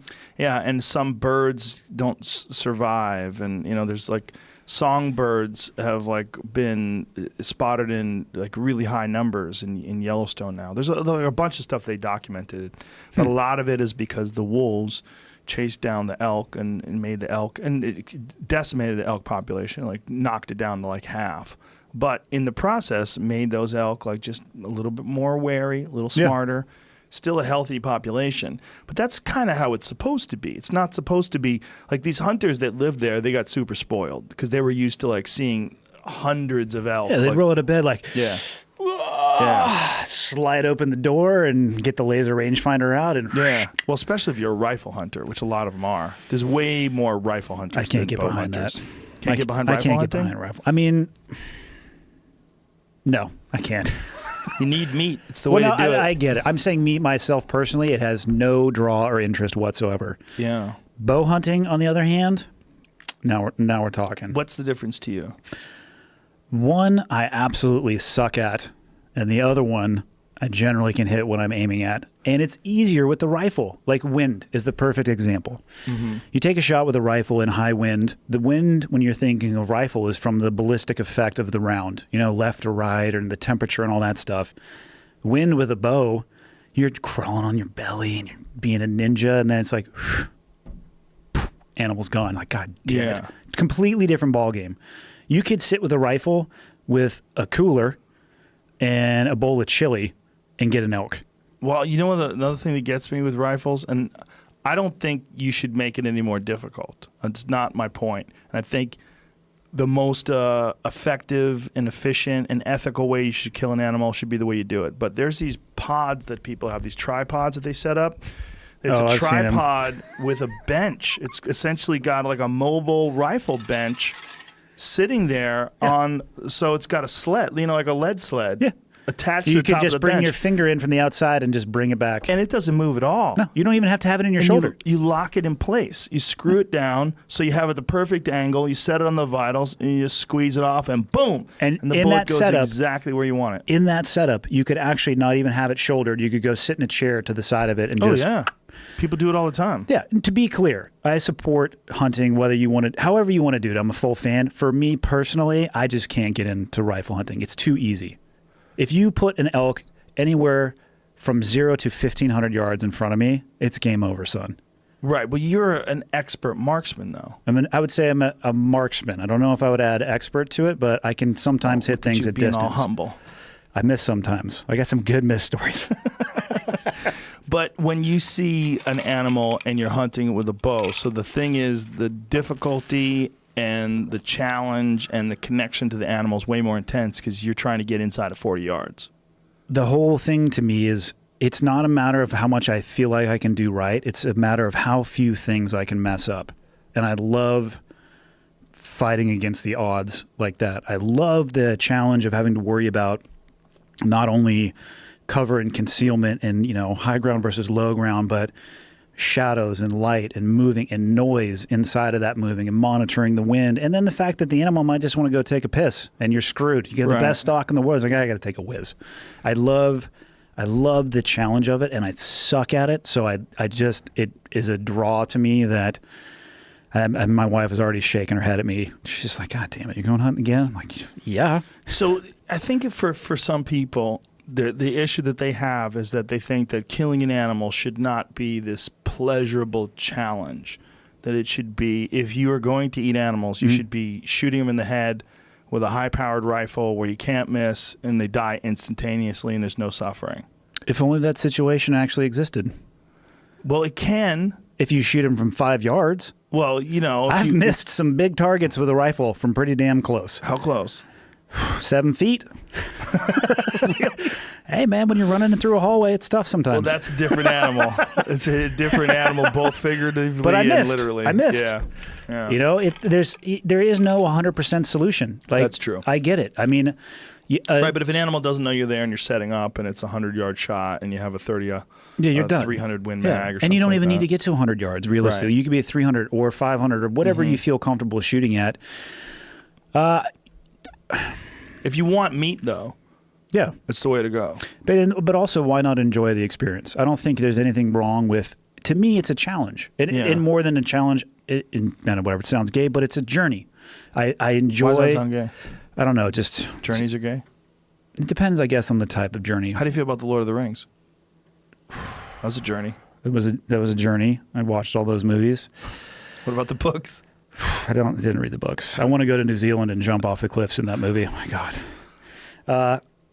But the journey is like, why not enjoy it? Right. I enjoy the struggle. I enjoy that it's hard to hit what you're aiming at with a bow, and exponentially more so that every time you add a yard to the distance. I enjoy that the animals they have instincts that are amazing and that you cannot defeat their nose and that you can't control. I enjoy all of that. That to me is, I think, and I'm enjoying that experience. And then this is my first bow hunting season. I started bow hunting in late August, so I have almost no experience under my belt. But I do enjoy the final aspect of that as well too, and getting into position and being able to perform in that moment. I don't think there's anything wrong with enjoying killing an animal that you're doing so respectfully. And like my freezer right now, my house, my goal is to never go to the grocery store and buy meat again for the entire year. And I think our freezer is full enough to do that. My kids love it. I got maple elk sausage. I got Italian elk sausage. I got bratwurst. I got steaks. I got roast. Like, we're not going to the grocery store. Yeah. That to me, so why not enjoy that whole process, that whole story arc, doing it ethically and enjoying the journey along the way? No, I agree with you, but I just wanted to hear you spell it out, because that's the issue that a lot of people that are sort of in the animal rights activist side of things, one of the things that they would have an issue with is the enjoyment part of it. But I can't help it if some people are pussies. It's just the challenge of like doing things that are hard is enjoyable, and succeeding at things that are difficult to do is also enjoyable. Yeah, why can't you be happy about winning? Yeah. Why can't you be happy about accepting a challenge willingly and nobody's forcing you into it? And when you're successful, you're not only happy with that success, but you're happy with every step along the way. I don't see any problem with that. Well, because they're Bernie Sanders supporters. I'm not qualified to talk on that topic. Just kidding. People are like, oh, I was fucking with you right up until that point, man. I fucking love Bernie. All right, relax. We're joking around here, folks. Yeah. I love it, man. Even if you're not a hunter, I mean, if someone doesn't want to hunt, I think take prolonged trips to the wilderness. I think it's fucking great for you. I think I started doing it in 2012, and it's changed my life. Really has. Wholeheartedly agree. I was dead serious when I say I don't think you figure out who you are until you get into those environments. I have taken a sounding on the depth of who I am as a human being in the worst, most physically arduous moments of my life. And I wish that more people would willingly go to that point. I think that it changes my perspective for sure. It changes my appreciation for things. Nothing will make you appreciate the little things in your life more than nearly dying and having, and like, oh wow, like I have all of these things that I wasn't paying attention to. Well, people don't know. The people who didn't listen to your earlier podcast don't know your story. So tell people what happened when you almost died. On the jumping side of the house or the military side? Let's go to the military first, and then we'll go to the jumping side. Yeah, I mean, I don't know if I necessarily... It seems like to me like you might be supplementing your need for danger with this jumping thing. We need to talk about how you describe me as a psychopath every time you ever... I know this fucking crazy dude. Like, dude, you're crazy. I'm the sanest person that I know. No. And I texted you that once, and you responded... Well, you think I'm crazier than you? No, I said I think I'm the... Yeah. What? Yeah, because... How? For one... You willingly used to enter into fights, and you have said before that you would have gone into the octagon at an earlier age. To me, that's insane. It's just for whatever reason, like going in there and just willingly going and just getting into a fist fight with somebody. How much martial arts experience do you have? Exactly 0. Yeah, that's martial arts. A lot like bow hunting. How much if you got into base jumping experience do you have? Fucking 0. Exactly. I want to take a so dirt you're making nap my with point 0 on the ledger. Look at that fucking picture. Look at that suit. God damn, I love that suit. Earth looks round. Weird. Fisheye lens, Joe. Fisheye lens. What I've been able to determine from my jumping is that, yes, people, the world is round. You saw it from the sky? You could tell? Are you sure? When I jump from pretty high, you can see a little curve. Here's something that someone pointed out that's a really good point. I want to reiterate it. I retweeted it. You could look at the moon with a telescope. I was going to go to the same place because I read that. Yep. Yeah, clearly, right, folks? Okay. Try to look and find Mount Everest with a telescope. And then explain why you can't. Yeah, you can't because it's on the other side of the fucking planet, you dummies. You crazy people. It's so sad to me. It is. People love mysteries, though. They love things that are hidden, like hidden information. Anyway, that's why the seal books, right there. You answered why people will buy because of that goddamn symbol. They look at it and they're like, "Ooh, I want to know the secret." Of course, yeah. And there is no secret. That's that's the point. I want to get to that definitely, but I want how did I almost die? Martial art thing. But the martial art thing, I think, is a lot like the bow hunting thing, in that it's very, very difficult. And once you start doing it, you get better at it, and then you get addicted to it. And it's not crazy people. Like, I'm not even talking about like actual competing and fighting, but just training. Because when you're training, you're competing. Yeah. Like when you go onto the mats, you train. You're trying to improve yourself, but you're also trying to tap someone who's trying to tap you, and you're both going at it. And when you do it, and you get better at it, you develop this kind of understanding of what it is. And it becomes this like very addictive thing. Like guys are addicted hard to jiu-jitsu. Well, is it possible to master, or is it a never-ending evolution? Well, you'd be a master in comparison to someone who doesn't know what the fuck they're doing, but you will definitely physically. The only problem is your body starts to break down as you get into your older ages. Like most guys that I know that are in their 40s and for sure in their 50s. Like I was in Hawaii recently with. Ed O'Neill, who's a black belt in Brazilian Jiu-Jitsu. A lot of people don't know. Big Ed O'Neill from Married with Children and Modern Family. That guy, he's a beast. Seriously? Yes. Yeah. The legit. Dad? Legit black belt in Jiu-Jitsu under the Gracies. Yeah. Would have never guessed that in a million years. If somebody fucks with them, they're getting thrown on their head and choked unconscious. But he was telling I would like to see this. He was there he is right there. Ed O'Neill, black belt, training with Jorge and Gracie. Look at that. What's the average journey to a black belt, years-wise? I'd say 10. 10 is average. And that's grinding, like getting after it, not Thursday every other week? Yeah. But some people get there quicker than 10. You know, BJ Penn got his in 3. I was a brown belt for 8 years. 8 years as a brown belt. I like your style, Joe. I was fucking You and I could train together. I was training like twice a week and, trying to have a career. But,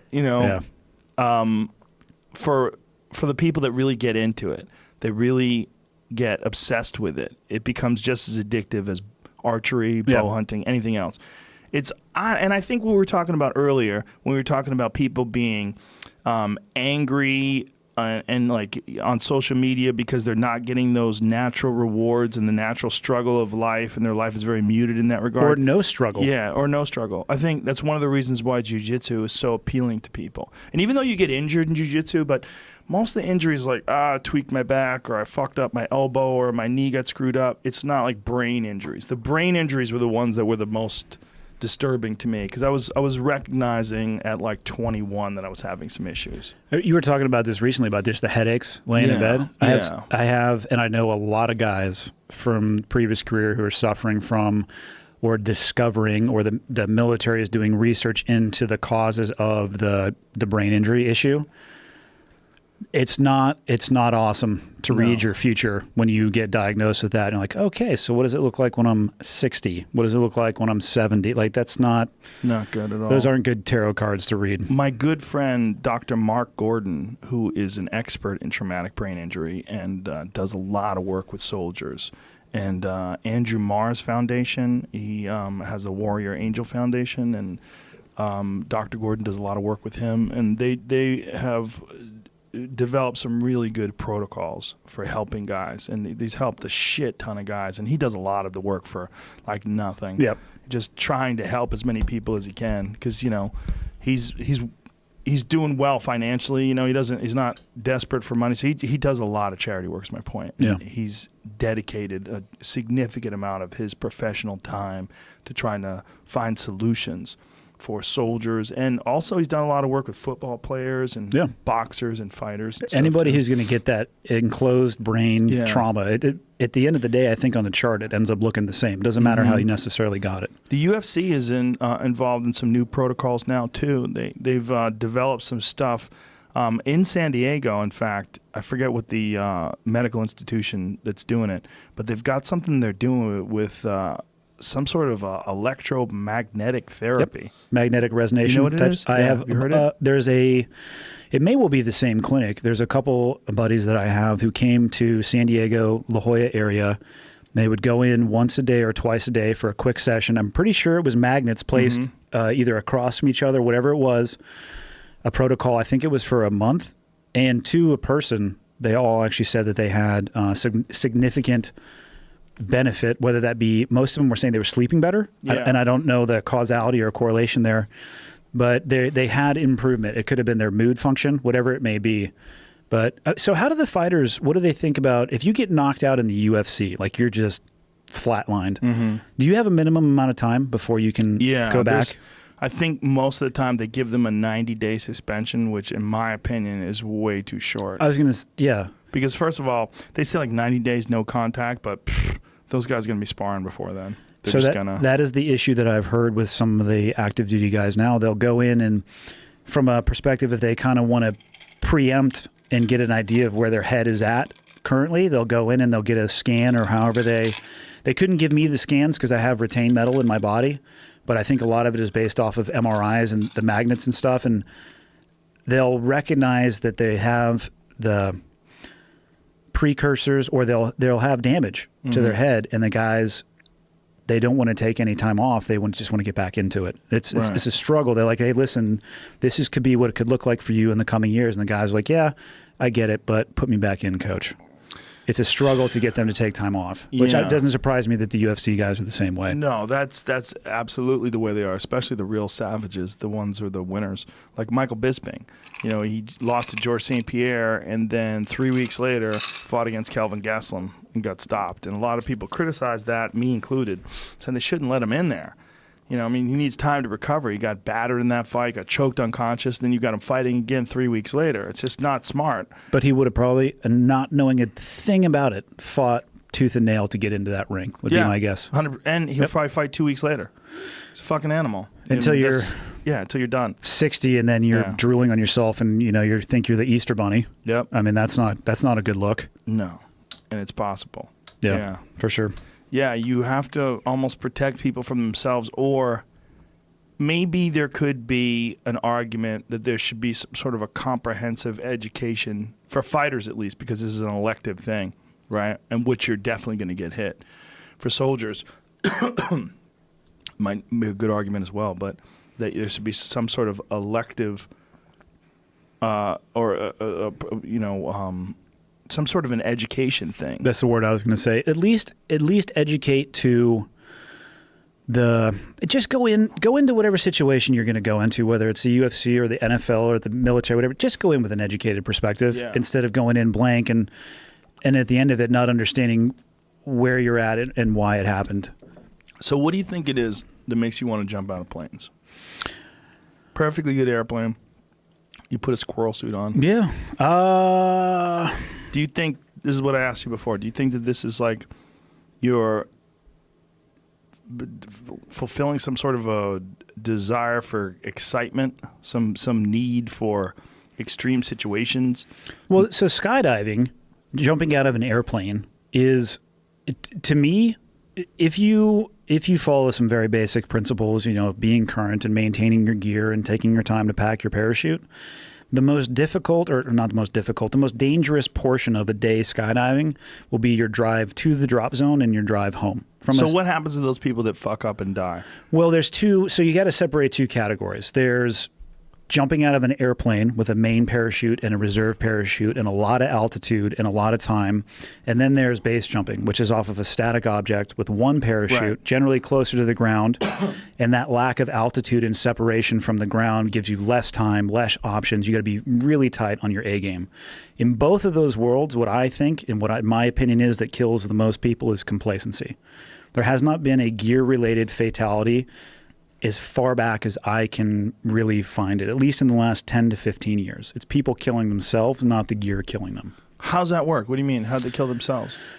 Getting in over your head, attempting a maneuver that you have no ability to recover from if it were to go wrong. In the skydiving world, so to use the wingsuit as an example, if you keep the suit flying straight, it feels incredibly stable. It feels like you're laying in an air mattress. It's not hard at all. Like you literally get out of the aircraft and you spread your arms and legs out. There's ram air inlets that inflate the suit and you can lay on it. You could literally just relax and lay in the suit and you'd fly at 60% of your performance to make up a number that's probably somewhat accurate. But then, maybe you want to fly it on your back. Then, oh, Jesus. Then maybe you want to fly next to people. Then maybe you want to do an intricate formation that's both vertically and horizontally separated. I've heard of people colliding while skydiving. Yes. And it has catastrophic results, like limbs get ripped off. There was a pair of Golden Knights. The guy didn't decapitate the guy from the pelvis down, cut off both legs. But you can get yourself going, 100 miles an hour forward speed. So you cut off both legs. Yep. What hit what? His head. Hit his, or shoulder hit his, I believe, the lower portion of his legs. And what happened to the guy's shoulder? He had a vacation in the hospital for a little bit, and the other guy died. Whoa. Yeah. Actually, you know what? I think I might be wrong on that. I think the dude with no legs is the one who lived, because he jumped again. The guy who hit him is the one that died. Fuck. He jumped again after that? Yeah. You're like, yeah, of course. Of course he did. It's like when you text me, you're like, would you do this shit in France into the plane? I'm like, don't ask me rhetorical questions. Yeah, I saw one that I was going to ask you. A guy was trying to get into the plane. He was doing the squirrel suit into the plane, but he missed. Yeah, sometimes you miss. And he bounced off the plane, and it didn't look good. So that was the same Red Bull dudes, and that is probably the worst situation you could get into, because you could see he was spinning in the suit. Yes. And that is how you can kill yourself in a wingsuit. If you try some crazy maneuver that you're not capable of doing, you essentially stall the suit, and then you end up on your back spinning out of control. You'll black out, and whatever happens, happens. What happened to that guy that bounced off the plane? He pulled it out. He did? He did, because, later in that video, that is Fred and Vince. They're Red Bull dudes. They're at the absolute apex of what's possible. And he hit it. He was able to recover, because later in that video, they were both able to successfully get in. But that guy has been jumping for decades in tens of thousands of jumps. So of course he can recover from that. If you got 10 jumps, you're dead. But the problem is, people see that video and they're like, I know what I'm doing on Thursday. And they die. They do stupid shit. And they're not aware of their ability or their skill, or they're just not looking in the mirror and being honest with themselves. They attempt something crazy. The most common in skydiving thing is somebody to die under perfectly functioning equipment. They'll have a really small main canopy. Like most main canopies, the canopy you're suspended under in your harness when you're learning is about 300 to 360 square feet. It's like driving a school bus. It really slow turns. It doesn't dive. And a lot of people try to get to these little postage stamp parachutes. They're 71 square feet, 69 square feet. And in those canopies, if you initiate a turn, regardless of what you do after that turn, you cannot pull the canopy out of the dive until it goes through its natural recovery arc. So if you initiate that turn 300 feet low, you're done. You'd be lucky to walk away with a set of powdered femurs, which is exciting to watch from the ground. It's a very interesting noise to hear happen. That's best case scenario. Middle of the ground would be wheelchair with a colostomy bag for the rest of your life. Worst case scenario, you're getting carted off in an ambulance and you're dead. And it's just a rush to get to that super small canopy, or you just started jumping. So this is like a status thing? Guys want to show you that they're jumping with a super small canopy? You ever see people in the mixed martial arts world who just started and they think they're ready for the cage? Yes. It's the exact same thing. I bet you it happens in motocross, surfing. Like, guy learns to surf. He's like, North Shore, let's go. I'm like, excuse me, sir, you're using a foam surfboard that's 12 feet long. If you go to the North Shore, you're going to die. But nothing you say to that. Is it easier to use a foam one that's 12 feet long? I don't know. I don't know where it came from but probably on a smaller wave. Maybe I should get a foam surfboard but that's 12 feet long. I think either way, though, on the North Shore, you're going to die. But you try to tell that to that person, they don't want to hear it. Right. They're ready. And not only are they ready, I need to go to Best Buy and get about 4 GoPros. And then we're going to send this thing. And you're dead. And it presents this and creates this. That's why I don't like to talk about the risk necessarily, because there is, in my opinion, a community of people that really romanticize that risk and they define themselves by that risk, where that's not for me. That's not what I'm looking for at all. Like when it comes to skydiving, it's just fun, man. I cannot not smile when I'm flying that wingsuit. You're doing 120 miles an hour forward, face first. You ever get a bug in the mug? Oh yeah, you'll come down speckled, all sorts. I've almost hit a bird base jumping in Switzerland. Like it's just, but again, there's a difference between skydiving and base jumping. Skydiving is, if you have enough experience and you learn that you can handle with most likely what's going to come up, you can just focus on having fun. Base jumping is a different activity for sure. It looks the same. It's a different sport. I don't even call it a sport. It's an activity. How many guys have you seen die? Base jumping and skydiving? Skydiving. Squirrel suit. In a squirrel suit, actually not that many. I have seen more people die under the super small canopies turning too low and just impacting the ground. I mean, it's a sight to be seen where the canopy, it's in such a steep dive. Like the canopy's up top, as you pitch over, your body is actually above the canopy, so it hits and they pendulum into the ground. It's like wet meat on concrete. You know exactly, and you can hear it coming because the canopies whistle. The lines that suspend you underneath the canopy, they're cutting through the air, and you just hear it. You look up, and then wham. As far as actually physically watching people go in, maybe 2, I think. But my last trip to Switzerland in 2016, last year, I was in the valley with my buddy Alex, and we were there for 2 weeks, and 15 people went in. 15. Yep. Now, how many people were there?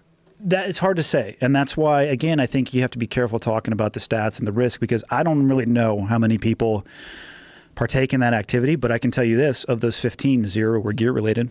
Not a single one was because their gear failed. It was, in my opinion, somebody attempting or just living. They were walking on a razor blade.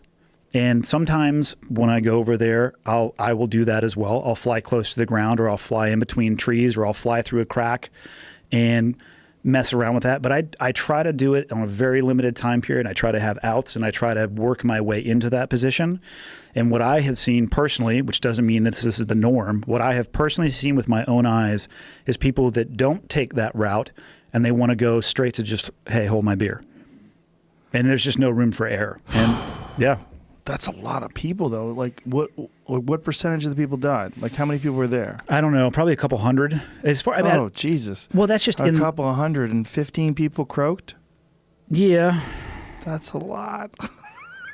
That's a lot. Again, I try to be honest. I accept the activity. Here's my thing. I don't ever want to gamble, but I am willing to take risk. And I know that that activity has some risk associated with it. But for me personally, the benefit outweighs the risk. And I also spend most of my year trying to put in place things that can mitigate that risk, like jumping all the time and being current in my suit. And I'll walk away. Like I've been at plenty of exit points where the weather wasn't good or the wind wasn't good or I just wasn't feeling it. And I think a lot of other people probably had the same feelings and they're zipping up their suit, getting ready to go. And I'm like, peace out, man. I'll see you later. I'm going to go drink a bottle of red wine and, have a blast. Yeah. I would love to be the base jumper that has walked away from more exits than anybody else on earth, more than I would like to be the base jumper that's done more extreme shit than anybody else on earth. Like how many times do you think you've walked away? How many times have you gotten to a situation where you're at the starting line and you're like, this doesn't feel right? 15, 20. Wow. And some of those things will give you a 2-hour hike on the way down. And she's like, God, I don't want to hike down. That's what gets a lot of people too, is there's a lot of hiking involved. Like the YouTube videos, that's about 5% of what it actually takes. My favorite jump in Switzerland is about a 2.5 to a 3-hour walk for a 90-second flight. So the ratio of busting your ass to smiling is very askew. It's like Disneyland. Pretty much, except it's actually fun and it's not full of pedophiles. So Disneyland's full of pedophiles? Of course. Really? That's where all the kids are. Where would you go if you were a pedophile? I didn't think of it that way. Come on now. It's like being a freak and going to the strip club. Come on. There you go.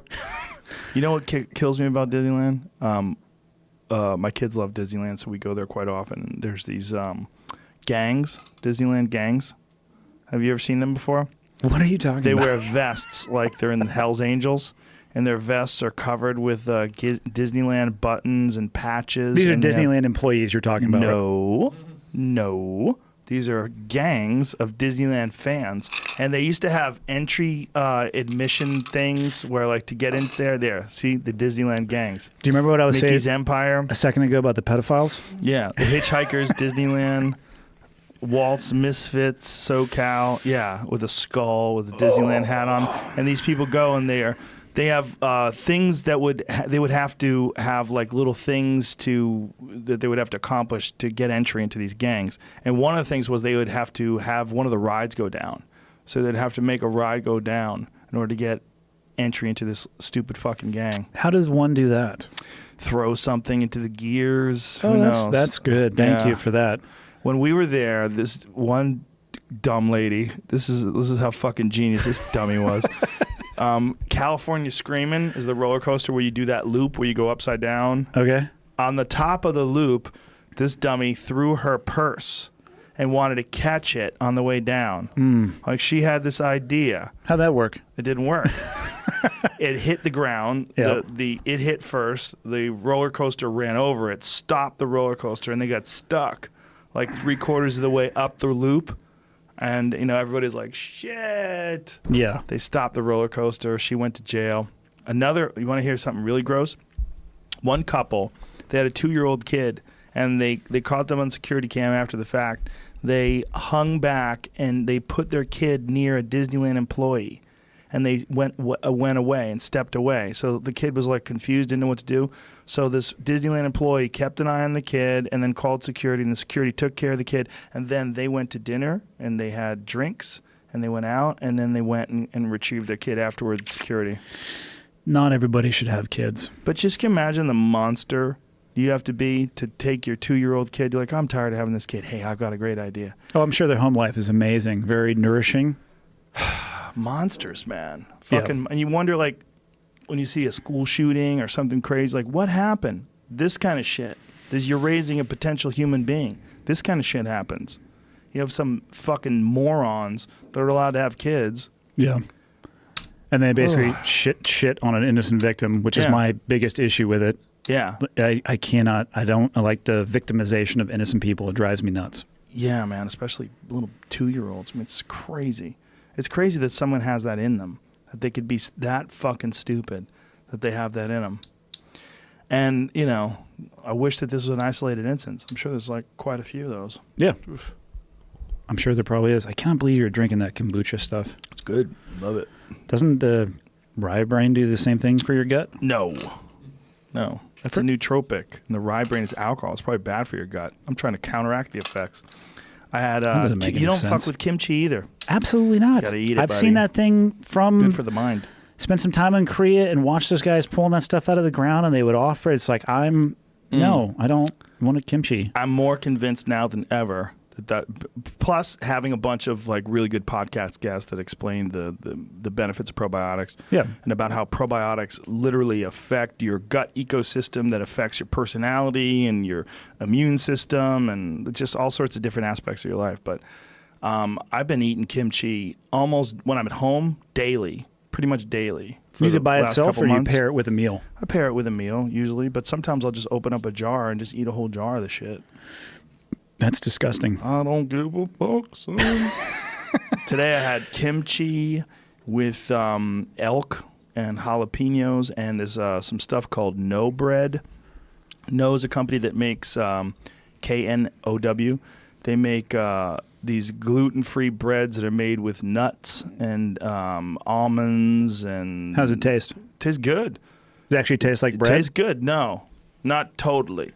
Not like a good piece of like San Francisco sourdough bread. It does not taste like that. But that's what it tastes like. But it tastes good enough. It's good for me. And most importantly, it doesn't jack up your glycemic index. It doesn't, you don't have an insulin spike. You feel good after you eat it. You still riding the keto train? Most of the time. I will fuck off on occasion. I will fuck off. I fucked off all last week. I was in Hawaii, and I fucked off hard, son. Thanksgiving was an interesting adventure in diet for me, too. I drank every night. I ate dessert every day. Yeah. I ate whatever I wanted. I said, I'm on vacation. I'm going to treat this like a vacation. I'm going to have no restraint, and I'm only going to eat. I gained 4 pounds, and I worked out every day. I worked out every day. Why does it only take 1 week to unravel what seems like a lifetime of work? And then you start climbing back into the saddle. You're like, okay, cool. I guess I'll just move an inch at a time here. You lost 2 miles along the way. Well, the good news is I kept working out. So it wasn't like I came back home like terribly out of shape, feeling terrible, and having gotten drunk every night. I bet if I didn't work out every day, I probably would have gained like 7 or 8 pounds. Oh, 100%. Yeah. You probably at least still kept your metabolism up and high. Yeah. But I was like, this is what I'm going to do.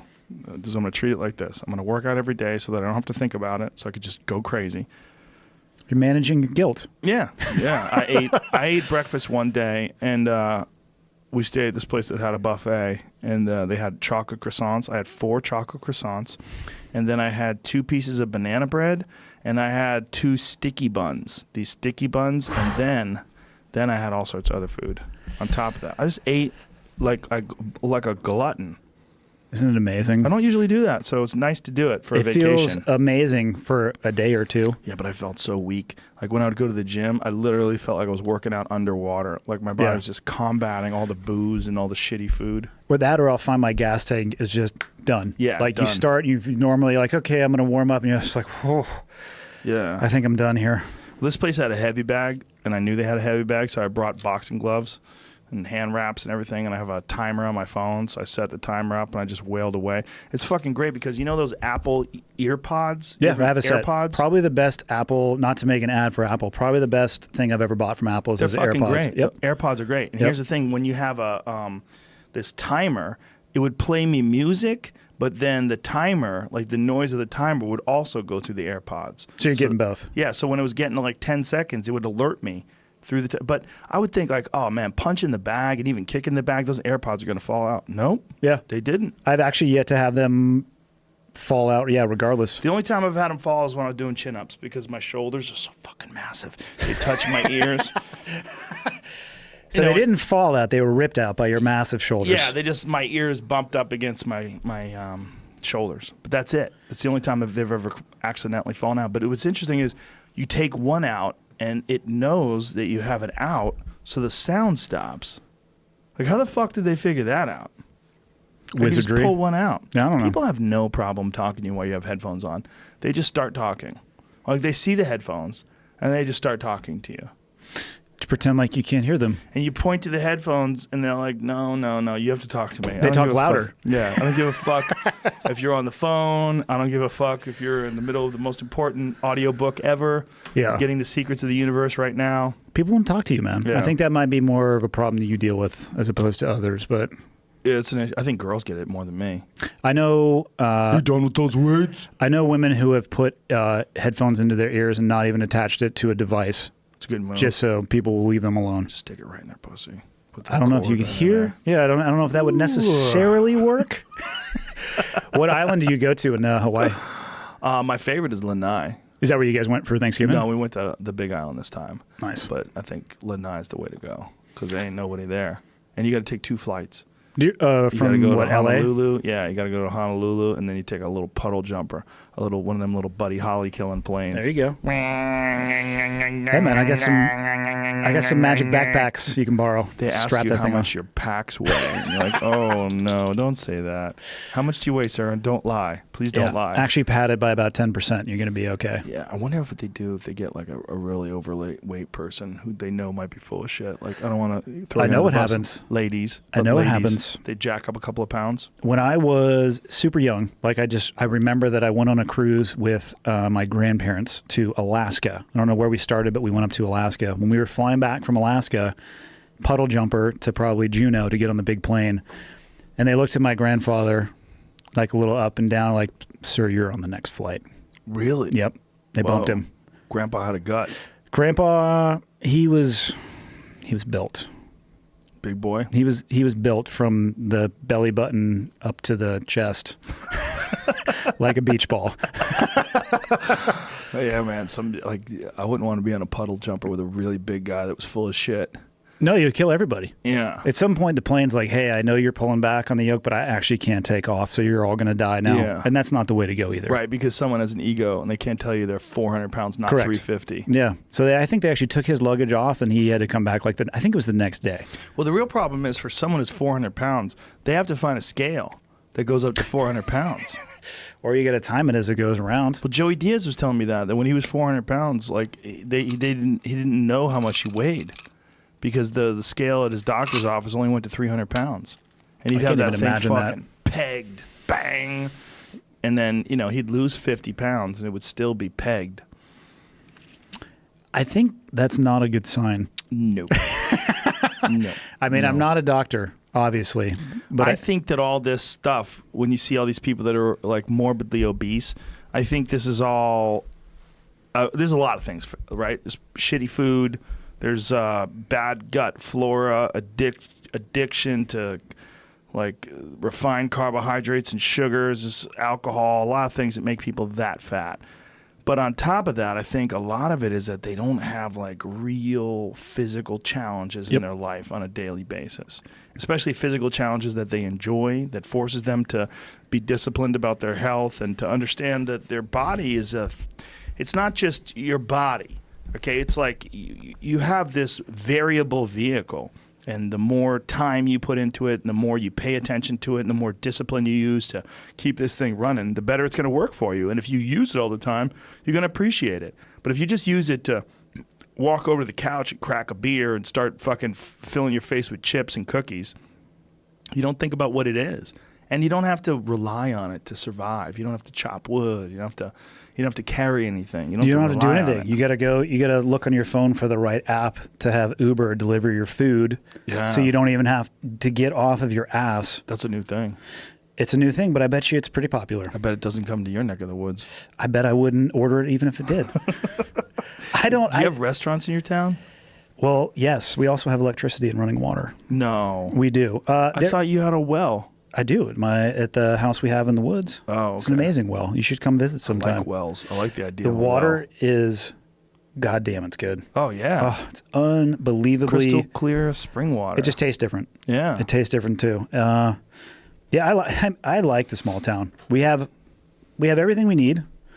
Probably a couple things that we probably still need, and not much of what we don't. Is there any crime? I'm sure. I bet you there's some a little bit off the rails crime. I think any place. So we don't live in Whitefish. Whitefish is like 15 miles north of us. I'm pretty sure there's a large like white nationalist, white supremacist flavor. I've read some stuff about it. I haven't really looked into it too much, but I knew that they were getting ready to do a little bit of a march type action rally. You should walk around everywhere in blackface.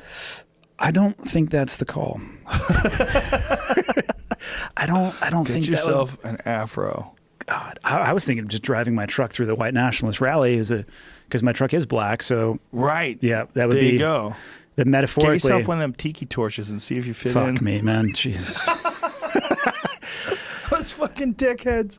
All those dickheads in Charlotte walking on the street with Home Depot torches. Like, I still can't figure out if they're serious.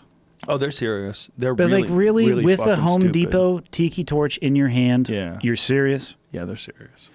They just want a torch, and they're so fucking stupid. They don't realize how that's going to be mocked, you know? I don't know if they even care. I think they're just glad they're getting coverage so that they feel that their message is getting out to everybody who needs to hear it.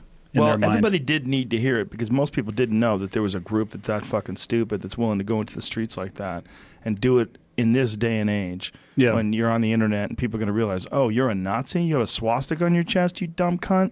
Oh, okay. Yeah. All right. There you go, buddy. I don't know if it's that bad up in Whitefish, but I do know that there is, I have found as like you get to the remote areas, it seems like drug-related crime might be a tad higher. Gets a little methy. Yeah, I was going to say meth, but I'm not sure. I mean, anecdotally, I think from my perspective, that's what it seems to be like. But I feel super comfortable. I don't feel, I don't know. It feels smaller is the only way that I can describe it. And that feeling feels awesome. Yeah, it's peaceful, right? Yeah. It's like more relaxed. It's another great word for sure. It's slower too. Yeah. It is, like I said, the only regret is that I wish we had been able to do it. Well, we were able to do it. We just didn't do it. I wish we had done it a couple years ago. Yeah, I felt that way about Boulder. Boulder feels like that to me. Boulder feels to me like, it's only 100,000 people, which is way bigger than your town. Yeah, 22,000. That's crazy. But it's just everything's like, it's just calmer. Boulder's an interesting town. It reminded me a lot of where I grew up in Santa Cruz. Very left. Like it's a great place if you're selling tofu. Santa Cruz was a great place to grow up. The problem is that a lot of people don't leave Santa Cruz. It's so far left that it ends up on the right somehow. It's insane. And the guys and girls that I went to high school with, a couple of them have never left. And not that I haven't really maintained contact with them, but even if I did, I don't know if I'd have anything to talk to them about. Yeah. It's such an insulated. And the small town that we live in, I want my kids when they grow up and they get to that age, they got to leave. They got to go and experience something else. I don't want them to think that 22,000 people this is how the world is. Right. It's not. The best thing I did in Santa Cruz was leaving at some point. A friend of mine has been on the podcast before. Used to be on this podcast called Citizens Radio, and he was a real heavy-duty lefty social justice warrior type character. And somewhere along the line, he ran afoul of them because he dates girls, and acts girls, and girls are calling him a predator or something like that. He really didn't do anything wrong. Like, if you look at it on paper, okay, what did he do wrong? There was nothing. There was no rape. There was no assault. There was no harassing. It was him trying to get laid, which I thought is normal. But I guess not in that world. It's problematic. But in the social justice world? It's problematic to be aggressive, a sexual predator. What she did is actually predatory and really not cool at all.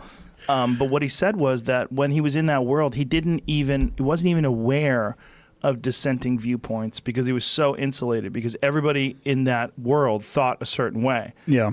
And so you just get accustomed to these very rigid sort of channels of thinking, and everybody sort of follows these channels. And he literally wasn't even aware of the possibility of there being a dissenting point of view that was rational. How do people not realize that that's inherently dangerous? They get caught up in it. People are super tribal. I don't have to tell you that. I mean, I agree, but it's at the same point. Like, I try to recognize in myself, like, if I'm consuming anything, information, if I'm like, okay, I need to go and figure something else out or hear another viewpoint, or at least try to balance it. Mm-hmm. To me, like, the spidey senses start going up if too many people are saying the same thing. If everybody's all chanting the same, it's like, what's going on? Like, we might be down the rabbit hole here, and we need to take a few steps back. Yeah, but that's because you are a winner, sir. And some people are just not. I don't have tiger blood, but I'm trying. There's some things that people have that are, like, unfortunate. And one of the things that people have is this, like, deep desire to have other people like them and to fit in and to cause zero friction and to be amenable to the groupthink. It's like it's a common issue with folks. Like, you see them like just slotting into groupthink ideology. And whether it's groupthink on the right side or groupthink, I mean, there's a lot of fucking really dumb people that I follow on Twitter that are Make America Great Again people. Like I'll go to hashtag MAGA every now and then and just like just start reading tweets and just like fucking Macaulay Culkin from Home Alone with my hand on my head going, oh my God, these people are serious. You know, drain the swamp, hashtag drain the swamp. Ooh. And I'll go and I'll read these people's tweets. I'm like, these people are just apes that are in a tribe. They are really, really, not all of them, folks. Don't get me wrong. There's a lot of people that are Make America Great Again people that really do feel like it's a good thing to have this guy in office. Stock market's up. I'm not talking about you, but I'm talking about people that have this tiny little brain. And this tiny little brain just needs to slot into a place. And this is where they found. This is their spot. And then you go on to their Twitter page, and these motherfuckers are on all day arguing with people about Trump. All day. Accomplishing nothing. No. But they feel like they are. They got a huge microphone, and they're getting absolutely nowhere. Yeah, and they just, every day, they're just constantly checking their responses, checking their tweets, checking their thing, back and forth, back and forth. You know what scares me about that is... Again, I feel like I'm late to the game to everything, and social media late to the game, podcasting late to the game. Like I was telling you, like I'm trying to play catch up, and I used to look at the news and largely accept, what I could corroborate on each side, and now I can't look at any of that, and so I just have to use my own eyes. But I see with my own eyes people arguing with their head down so much about what they believe that they're actually not seeing what's happening around them. And because nobody trusts anything and they only repeat what they say, it provides the seams for people to do shit that as a country, I don't think we want to go in that direction. In that distraction, moves are being made that people aren't paying attention to. Yeah, I feel like with all this thing about Trump and Russia and everybody thinking that Flynn is going to turn on Trump and this is it, Trump's going down, like, hey, guys, North Korea's got nuclear capability. And they've just launched some new fucking missile. Yeah, some ICBM. Yeah, high into orbit that's capable of reaching America. Do you understand what's happening? Like, and we're sending stealth bombers over to South Korea. Like, we are literally a few steps away from the brink of a nuclear war. We're not there yet, but we're where we should. Everybody should be going. Hey, what the fuck is going on over here? Yeah. Like, what is this? Why are we even battling them? What the fuck is the issue? Other than the fact that, I mean, if you want to talk about going somewhere where you have a real communist dictatorship that is a ruthless iron fist military dictatorship that has an entire country of people enslaved, North Korea's the spot. I mean, it really is. Did you see the video of that defector? Yeah. Holy shit. Jay, pull that up. My man got Swiss cheesed and just kept the foot on the gas pedal. Kept going. They're shooting at his truck. Holy shot cow. him. Oh, yeah. He got shot 5 or 6 times. 5 or 6 times, riddled with like parasites. Yeah, big parasites, like 2 feet long. My man, I mean, there you go. I wonder what would motivate somebody to run that hard and that fast. And he made it. He must be sleeping so good right now. Yeah, well, he's probably getting fed. For the head on the pillow. I mean, just imagine. Oh, God, look at this dude.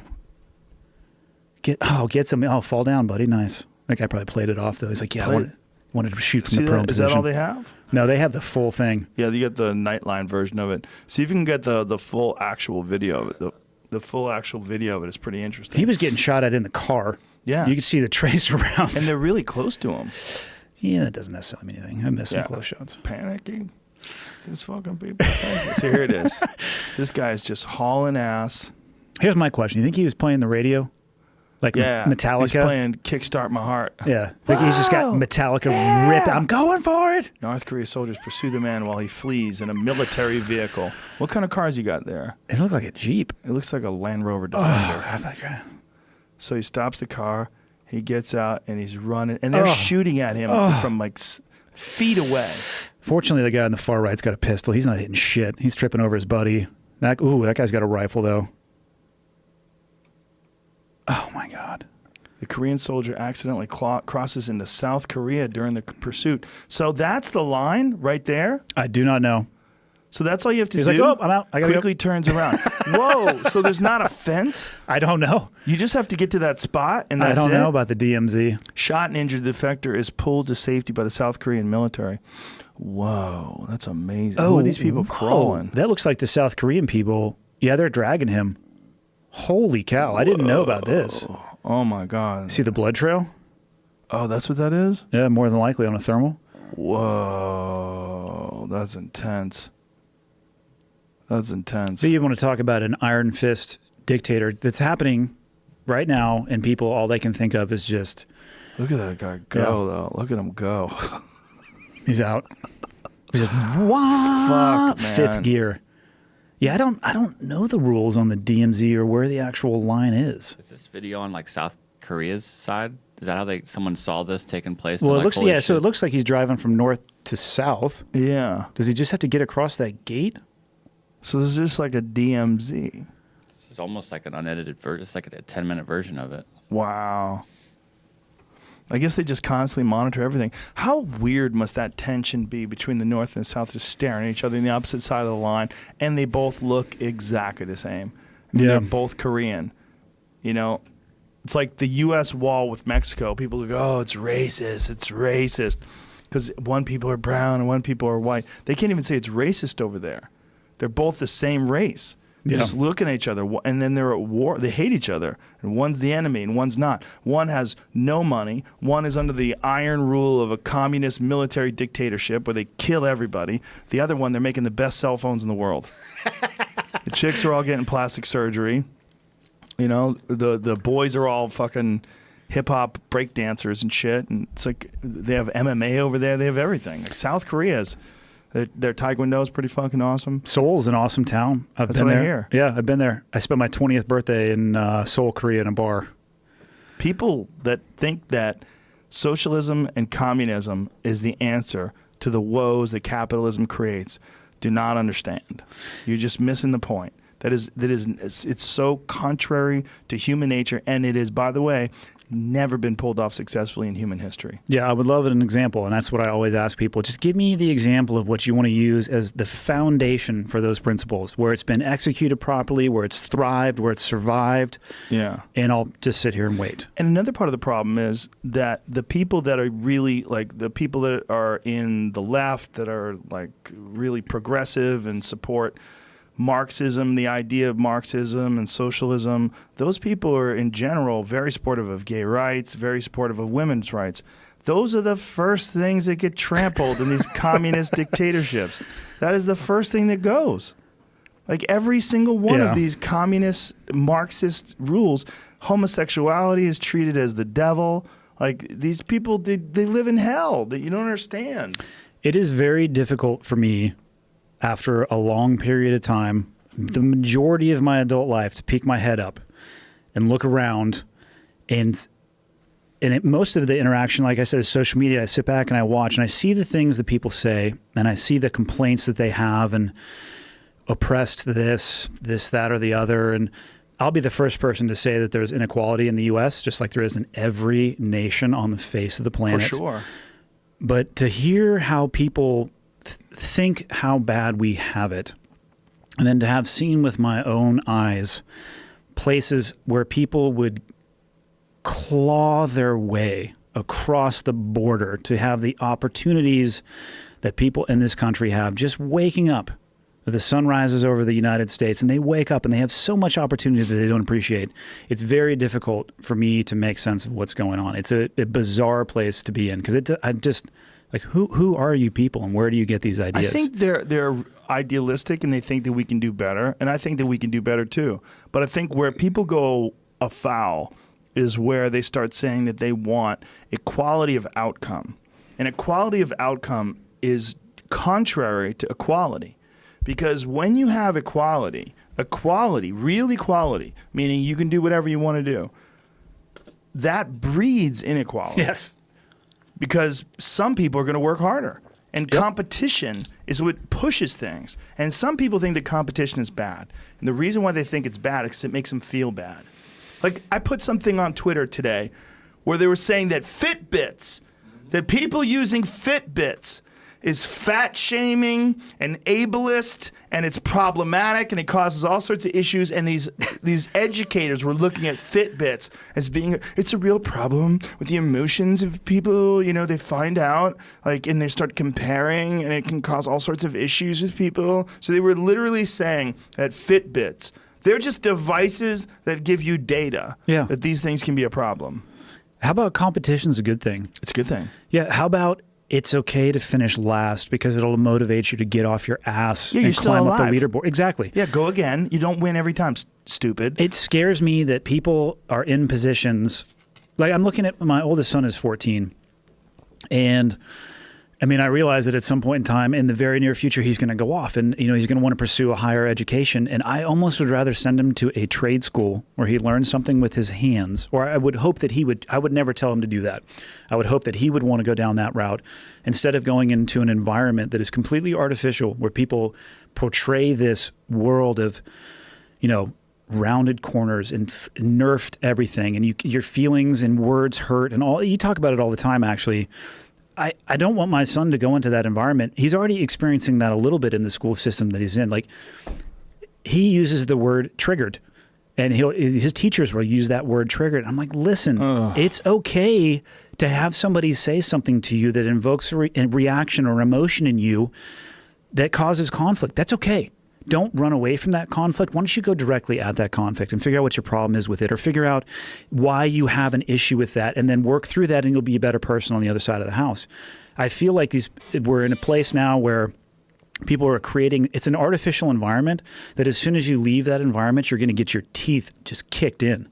Yeah. And I see it trending more and more and more in the U.S., and I almost think we're getting ready to fall flat on our face. And I almost think we need to figure out who the fuck we are, and to pick ourselves back up, and to realize that those artificial environments that people are trying to force onto the world, it just doesn't work. In campus cities and I don't understand small towns that have campuses.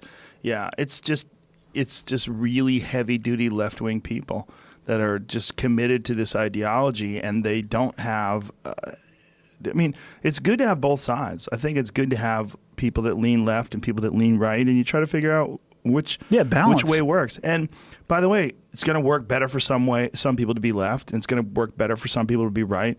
But this lack of tolerance for other people's ideas is one of the most shocking things about the left these days. Yeah. Is this need and desire to shut down speech. But aren't they also the people who are on the forefront of saying, freedom of speech, but not that? Not anymore. They used to be. The new left is more stifling of free speech than the right by far. The new left would, you'd call neo-Marxism or postmodernism. I guess I look at it differently. Like, freedom of speech to me, in my mind, is not about what I can say to you. Right. It's not about me saying, I'm going to say something, messed up and try to offend you. To me, freedom of speech is, how much can I tolerate from somebody else? How much am I willing to listen to an opinion that I absolutely hate, but I'm going to allow it to exist because I'm grateful that we have an environment that can exist in, and you're not going to get pulled into a public square and get your head cut off. Well, there's certainly that, but there's also the only way you find out which idea is correct is you have to have debate. You have to have open debate. You have to have the ability to communicate your ideas freely. Yeah. And if you don't have the ability to communicate your ideas freely, and the other person just bulldozes you with their ideas because they think they're right, and I'm going to shut down everyone else's opinion because I'm right, that's not how you handle free speech. The way or you to handle tell you bad your opinion speech, isn't allowed. Right. You handle bad speech with more better speech. You have to have your arguments laid out in a way that's convincing to the people that are paying attention. And you can't do that if your speech is stifled. And that's what's really a problem with the left these days. And it's just, and I think a big part of it is these artificial environments you're talking about. They live in these insulated things, like I was saying Jamie Kilstein used to live in. They live in these insulated environments where they think they're right. They think they're doing the right thing by behaving like this. But it's so short-sighted. And again, I don't try to make a character judgment on them, but to me, in my mind, again, with what are my own eyes, I think the biggest threat to this country is political correctness and safe spaces. Yeah. I truly think that teaching people in that manner, or allowing them to think that that is how the world outside of that environment operates, is setting you up for a very long-term failure, because you're going to just get crushed. Because there are plenty of other entities throughout the world that will look at what you're doing and say, oh, that's awesome. You're just teeing it up for me. That's a complete vulnerability. They're going to leverage that against us and just attack the fact that those people feel that way. They'll take it as a weakness and they'll leverage that for their success. And then we're fucked. Yeah, I don't necessarily think we're fucked because I think there's enough people that are paying attention that think it's terrible, and there's a lot of us. But I think that when something like 9/11 happens, one of the things that I thought that was really interesting right after 9/11 was his rallying cry of patriotism. Like everybody had an American flag on their car. I was like, this is interesting to me. Did they have them hanging over the overpasses up here in L.A.? Oh, yeah. In San Diego? In San Diego, that week, I would say it was about a week after 9/11, I have never in my life felt a level of solidarity of just, not only that, but people were nicer. They were nicer. They were more accept. They weren't really worried that you cut them off in traffic. It's you know what, take the parking spot. Yeah, you know, you can put your cart in front of me in the grocery store. It's not you against me. It's us against them. How fleeting was that, though? Pretty fleeting. Oh, but it was amazing during that time period too. The overpasses in San Diego, American flags hanging, like not just an American flag, covered the entire thing. It was unbelievable. It lasted longer in New York. New York, it lasted for a long time. They kind of had a daily reminder. Yeah. The feeling there was different. They were it just changed the way New York City was. New York City was almost like a village.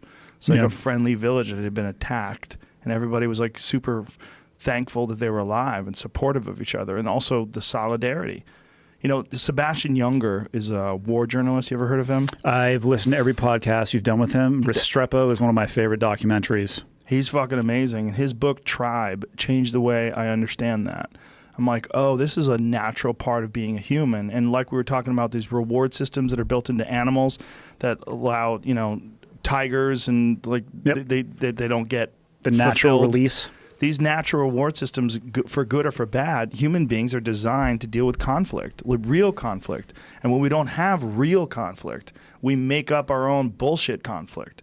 And when real conflict shows itself, then everything sort of normalizes. And it's for good or for bad, we haven't evolved past that. Whatever our DNA is, whatever our programming is, and almost at a cellular level, we're designed to have a certain amount of risk. And when we don't have that risk, and we don't have that danger, we don't feel good. And you lash out at people with your egg icon. These motherfuckers. I'm going to kill you. Easy for you to say, bro. Unless you were here in my face, and then I wouldn't say that I'm going to kill you. That was a crazy, I remember watching the second airplane go in live, standing in an apartment in San Diego, thinking, well, this might change some things. Yeah. Yeah, I remember just waking up. Someone called me. Where were you living at the time? Up here? I was here. Yeah. I was getting some phone calls from friends. I was like, what? Turn on the news. Turn on the news. He turned on the news and like just having it all sink in. Like, what the fuck? Yeah. And then me and, man, I used to have a picture of it. Me and Eddie Bravo and Joey Diaz went to get burritos, and there wasn't a fucking plane in the sky, and we were hanging out that day because all air travel had been suspended, and we were just hanging out thinking how fucking bizarre it is. We're like, dude, are we at war? Like, what? How is this going to change everything? Did Eddie feel better because there weren't any contrails up there? Or? He wasn't the same guy back then. He wasn't that deep into it? No. He liked aliens back then. Oh, fuck. He was into like Nibiru. He as he became older, he became way more conspiratorial.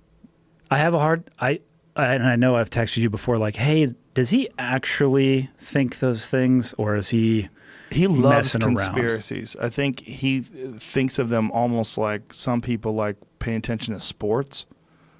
But then there's also like Illuminati stuff that he legitimately worries that like Hillary Clinton is going to off him because he talks too much shit about. Like I think it's entirely possible the Clintons are murderers. I think it's entirely possible. Themselves or outsourced? Outsourced. Yeah, I don't think they have the stones to do it themselves. I don't think so. But I think they've definitely made some calls, or at least had some meetings. There's too many bodies. There's too many people attached to them that were in critical positions that either, like one recent guy vanished. There's that Seth Rich guy who is the New Yorker guy dude who worked at the DNC that got shot. There's enough of them, and they go away. The stories go away.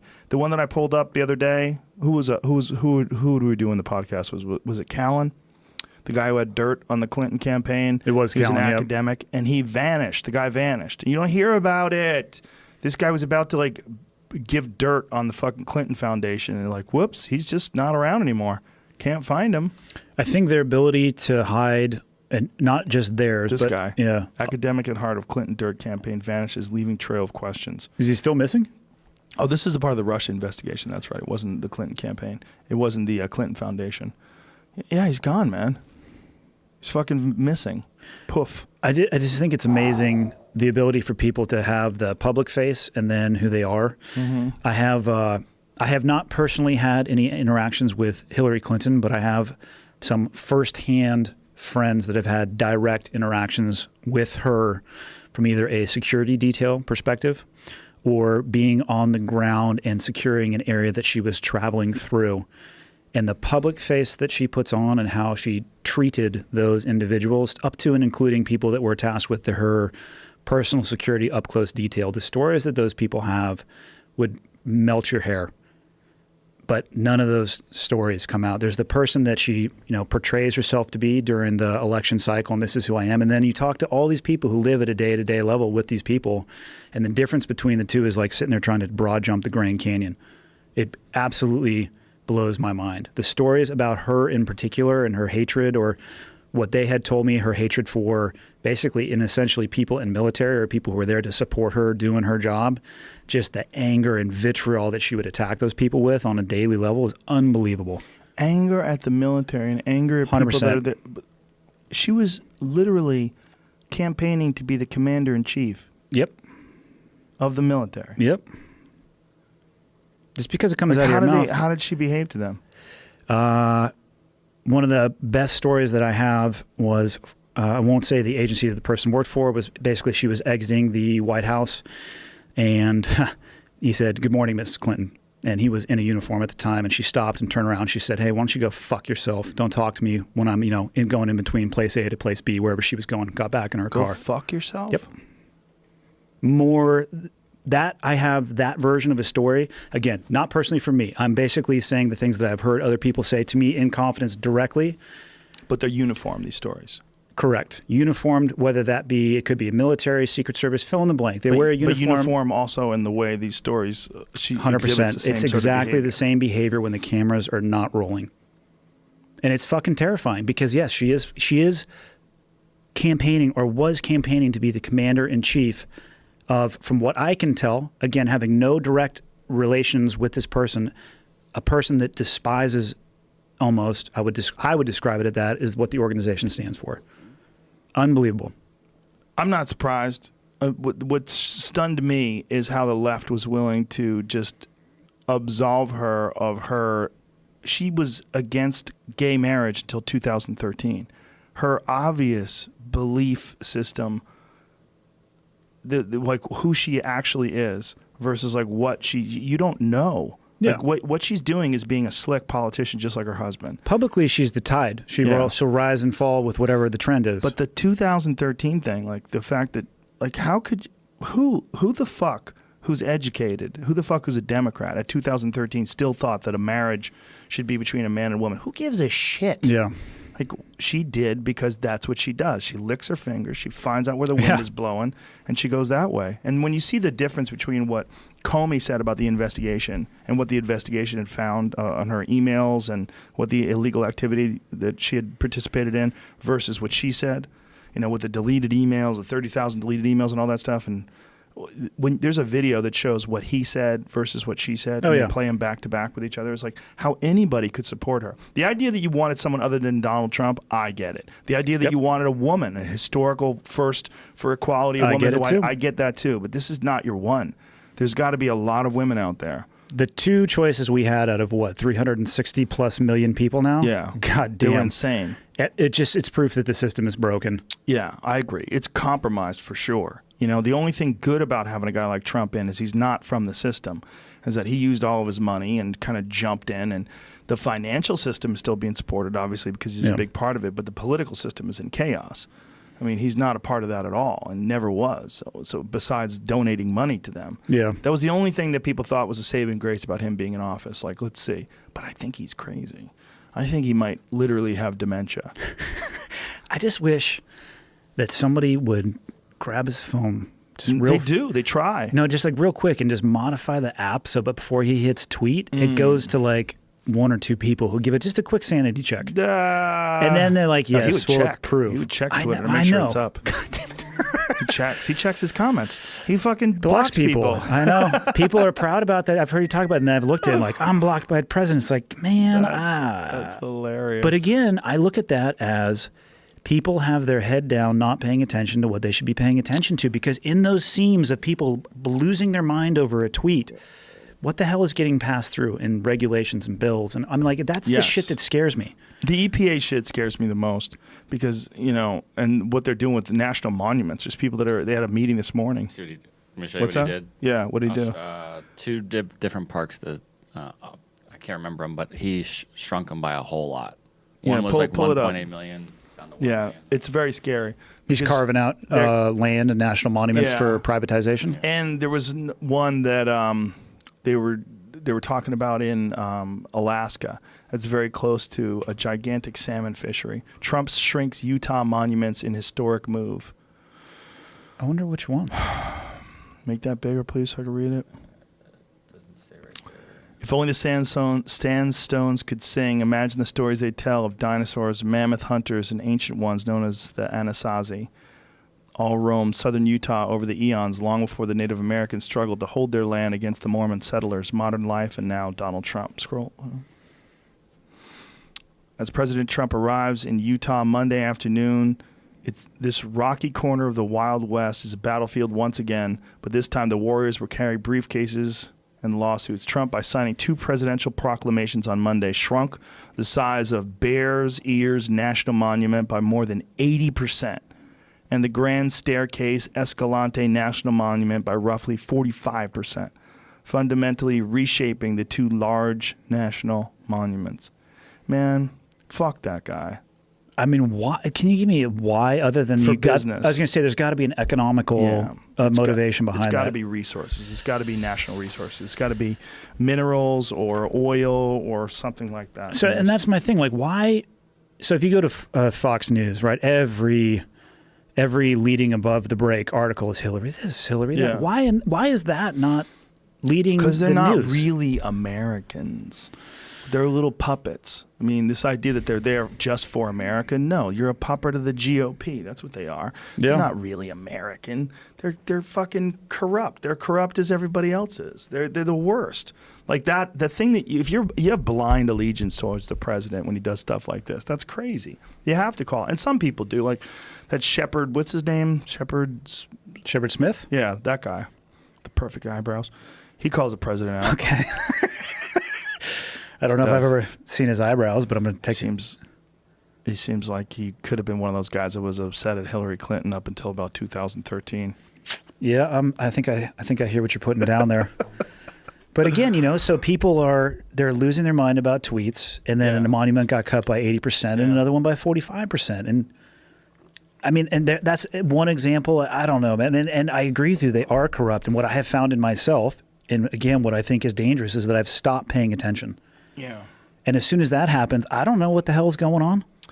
Yeah, that's what happens with a lot of people. And a lot of people just want to, I mean, you feel like you can't do anything other than vote, right? Yeah. Vote and protest. And you have a job and a family. How do you have time to protest? And so a lot of people shut out because they just don't feel like they can represent their opinions in a way that's going to be meaningful and impactful. Yeah. I mean, it's a terrible job. The job of having one chief monkey that controls 300 plus million people. It's a good definition. Yeah. And then here's the thing.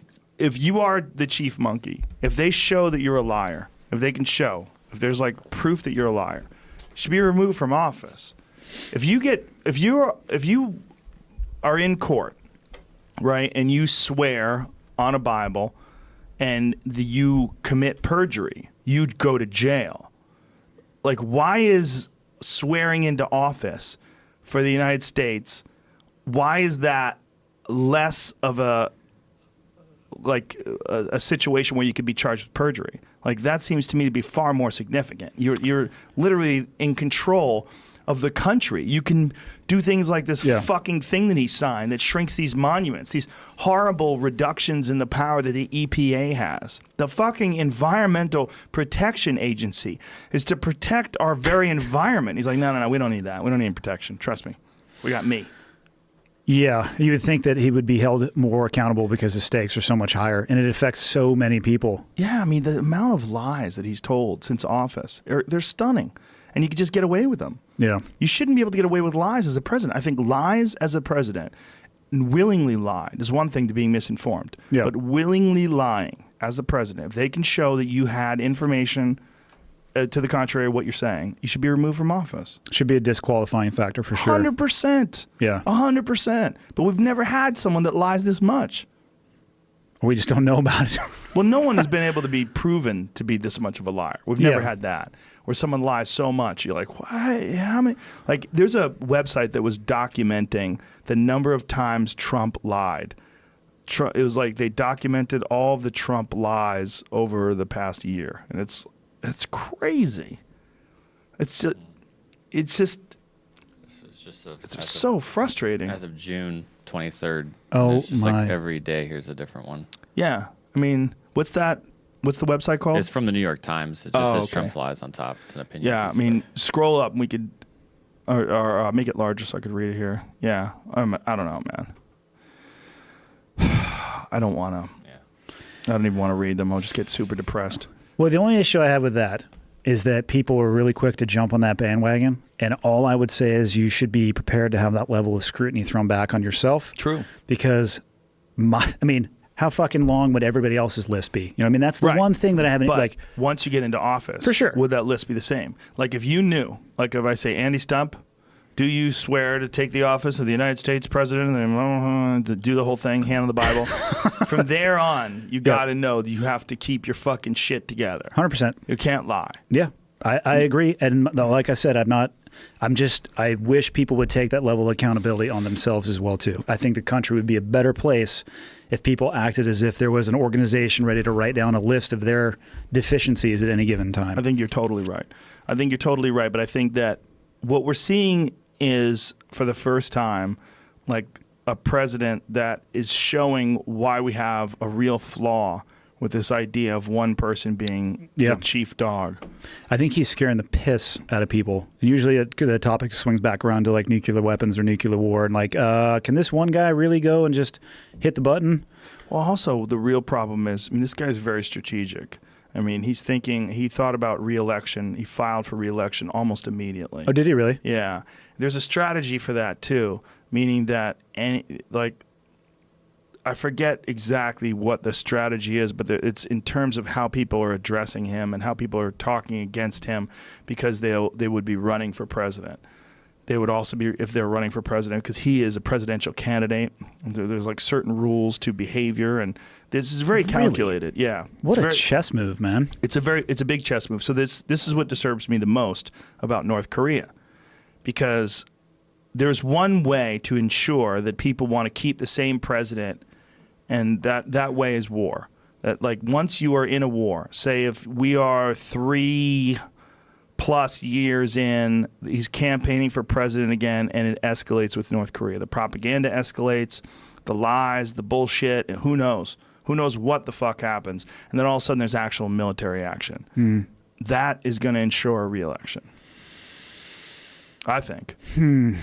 Or it would, I could see that, or it would flip everybody against him. I could see it swinging both ways. It could. It depends on how scared people are. It depends on if we get attacked. If we get attacked, I guarantee you he wins again. Because nobody's going to want, Bernie Sanders, I'm going to go there and I'm going to promise them equality. I think if we got attacked by North Korea, his escalation might be nuclear in level, and then we're glowing in the dark. Yeah. If that shit works, if his stuff works. I don't know. I tell you what, though, you want to talk about a war that I would want no part of? North Korea? Oh, daddy. Yeah. No, thank you. Rugged terrain, controlled environments. No, thank you very much. And they got some big old armies. Just call on Elon Musk and send in the drones. Get those Boston Dynamic drones that could do backflips. Get those fucking new robots that they have. I tell you what, right now the drones are carrying the lion's share. Are they?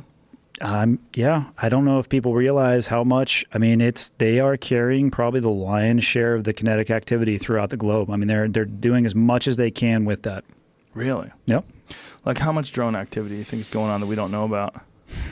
That we don't know about? I have absolutely no idea, but I would have to know about it. I would have to imagine that it is. I would have to imagine that it's substantial. It's less risk from a risk to force perspective, because if you're looking at it as you're the person who has the drone, it's less risk because you're not putting a physical human being at risk or launching a force or an asset or a helicopter that could fill in the blank go wrong. And then on the other side of that risk, though, is that how are you really sure the person that you're going after is there? Are you really sure that they're alone? Are you really sure that you can action this target in a way that's not going to have collateral damage? So there's two different sides of the risk. And I think that right now, the American populace would probably rather not see flag-draped coffins and just assume that business is being taken care of. It's so disturbing. The idea of that getting turned around on us is even more disturbing. Think about it from that perspective. If somebody launched a Tomahawk missile into downtown, or not a Tomahawk because they're not on Hellfire, there you go, or JDAM, or fill in the blank. Yeah. In L.A., China flies a drone over, or whatever, North Korea flies a drone over, and they just juice the U.S. Bank building in downtown L.A. How would we respond to that? I sit back and I just do mental judo in my head trying to figure out what the hell I did with almost 20 years of my life, and did it actually do anything important, and where is everything going, and like, what in the fuck was I doing for so long? I struggle with it quite often. How so? I worry that, so my biggest fear is that my children would have to finish something that I started. But I also think that the success that we had as a military drove the creation of the enemy that we're fighting. We took an organization that was largely geographically co-located, and we were so effective at finding them when they met in groups of people that they splintered and they spread apart, which is, why now it's more effective to fly a drone over, as an example, Yemen. I have no idea if that's happening, but it's easier to have a drone over Yemen than an aircraft carrier sitting off the coast to do something about it. So now we have an enemy that was in a couple of countries that's now in 30, 40, 50, 60, 70 countries. And you can't really cut the head off of that snake anymore. And I look at, did I do anything that made my kids' lives safer? Did I do anything that made your daughter's life safer? And I would say in the moment, I feel like I had a difference in the moment. But I think in the grand scale of looking back, that everything that I was involved with, I almost think that the tide has washed it away. And it's very frustrating. How so? Because I was only able to impact the battle space that I was physically in. Right, but imagine if you weren't there. Well, imagine if others like you weren't there. The role that we played, I think, is absolutely essential. And looking back on my career, I think the role of what I did was to create space and a barrier and a boundary so people in this country could be complete cunts and complain about their rights and freedoms and oppression and inequality and all that stuff. We have to create an environment where those things can thrive and flourish and be in a melting pot and figure out who we are. So we have to have that role. But what frustrates me is seeing what's going on in the country, or in seeing what's going on in the world, and thinking that I was involved in something that was important, but just realizing all I was a point in time of sticking my finger in a dam that had 15 different water spouts coming out of it. Right. So you didn't have a total solution, but you certainly mitigated a problem. We mitigated a problem only but in that moment in time. But if you weren't there to mitigate it in that moment in time, who knows how much it could have escalated? Who knows? But who knows if the time that I was there mitigated the problem or kicked the football down the road and made it worse. And it's a problem that your kids or mine are going to have to solve in the future. And I don't know those answers. I was 100% and still am 100% committed and very proud of the actions that I took, because at the end of the day, I made the decisions of my actions. I was super lucky and privileged to wear the American flag on my uniform. And I got to be the example and the beacon of what I wanted the U.S. to be every time that I would encounter people who didn't know what the U.S. was. They'd never seen an American before. And how I acted was the U.S. to them. So I think it was important, and I'm proud of those things. But I just hope at the end of the day I made a difference. instead of trying to run uphill on a soft sand berm and go nowhere. Isn't that part of the problem with military action too? Is you don't really know what the result is ultimately going to be. I mean, everybody hopes, and you're there's two sides, right? Correct. They both hope that they win. You don't really know what the fuck the result's going to be. And it's not a difference in commitment on either one of those sides. People need to understand that as well too. It's not that I was more committed than the people that we were engaging with on a battlefield or anywhere in the world. It's a difference of opinion. They believe what they believe just as much as you and I believe what we believe, whatever the issue may be. And I don't know. I can't say who's right. I just did the best that I could do to try to fight for what it is that I believed in. And I don't know. It's tough at the end of the day to sit back and think and be like, God damn it. What did I do with my time? Yeah.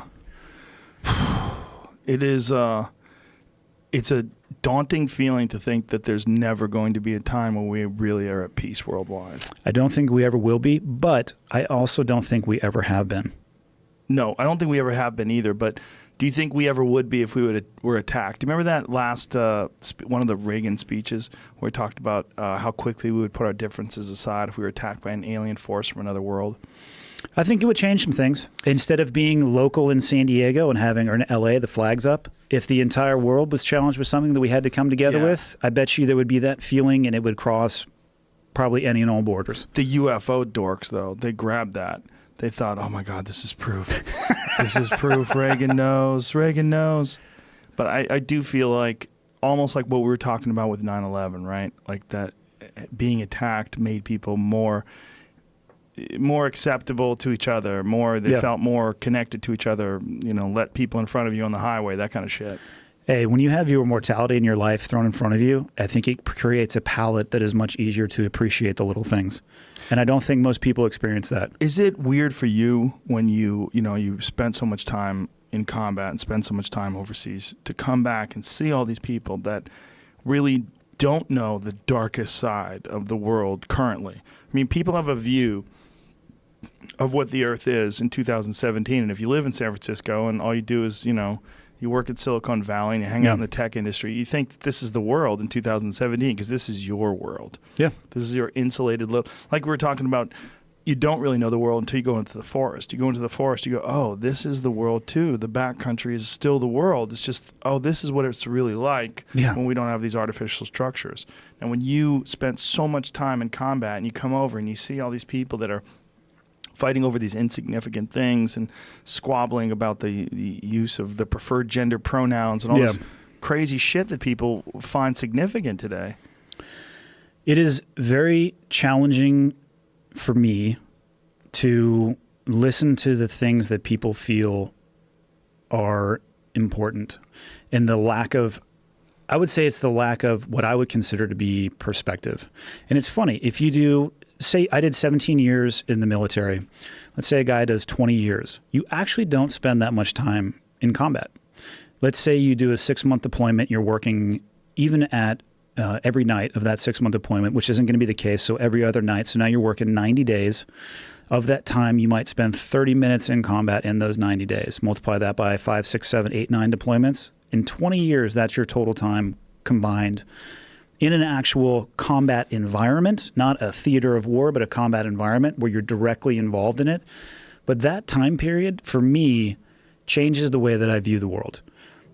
Not only that time period, but just the time spent in those countries and seeing what's the standard in other countries and what's the standard here.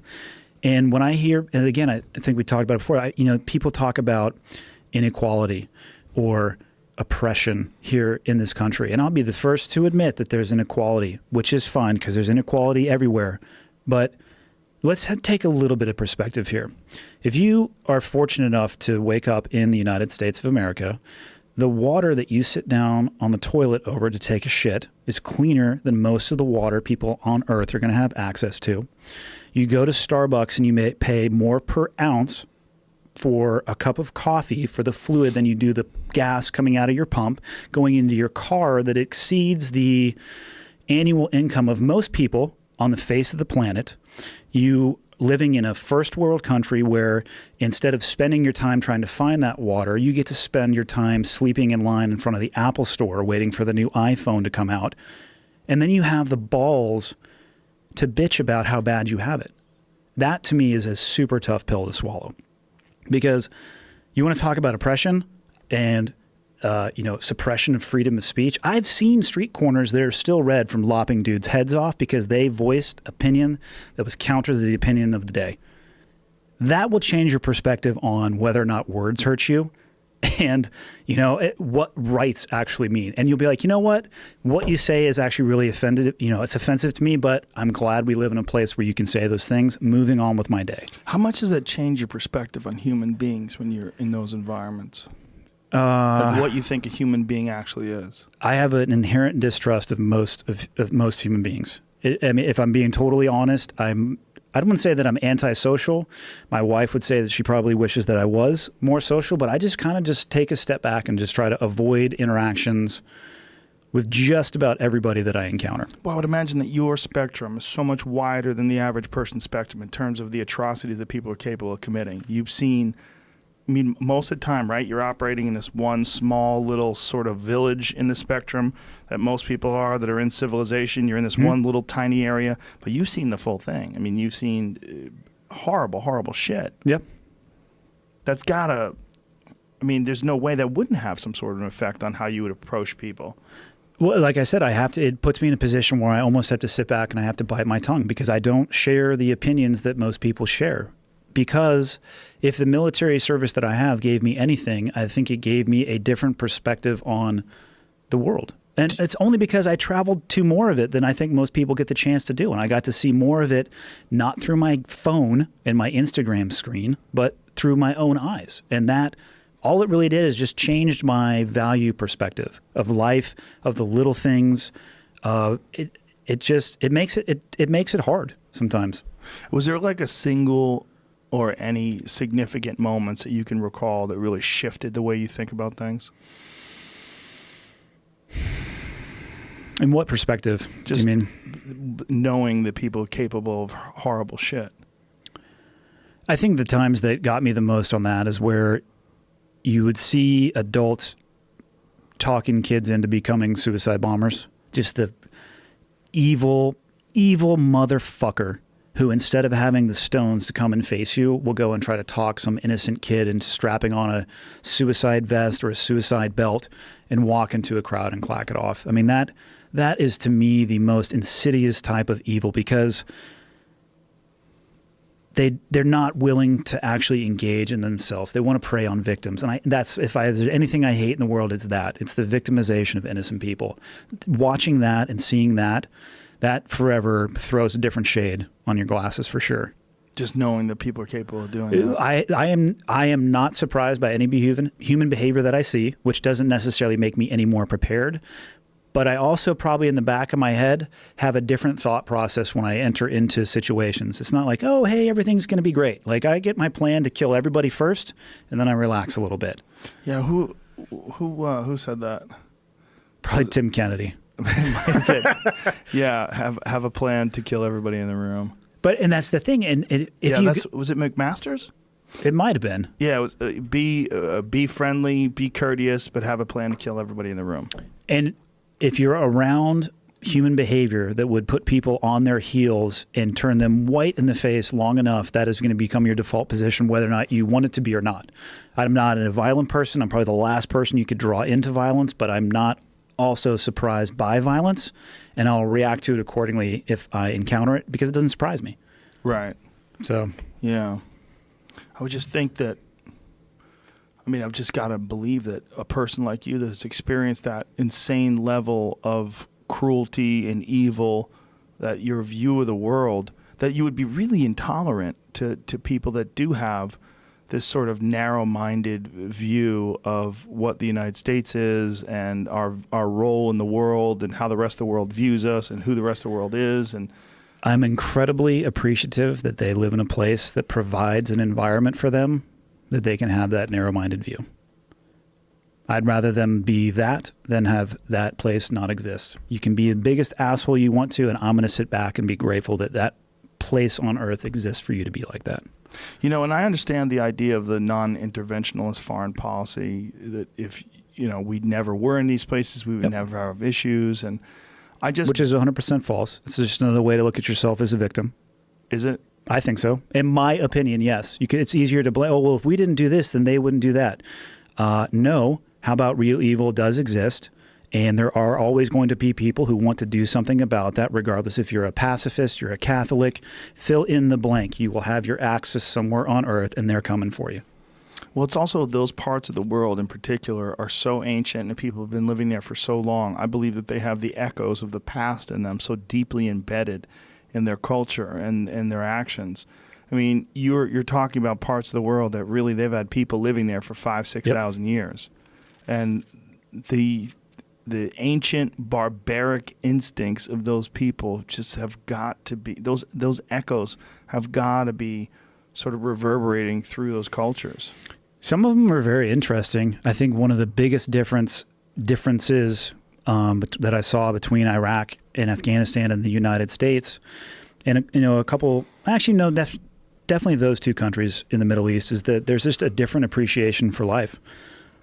There's less of a value of life because I think they almost find or expect that it's going to just end sooner. It's very, very different culturally. And yeah, I don't know. I don't know if that oil in water will mix or if it ever can mix, or we need to have a third party that acts as something in between that allows us to gel or mix. I don't know. I don't have a solution for it. That's for sure.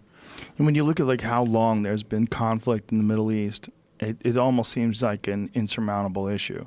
There's been conflict with man since the history of man. Right.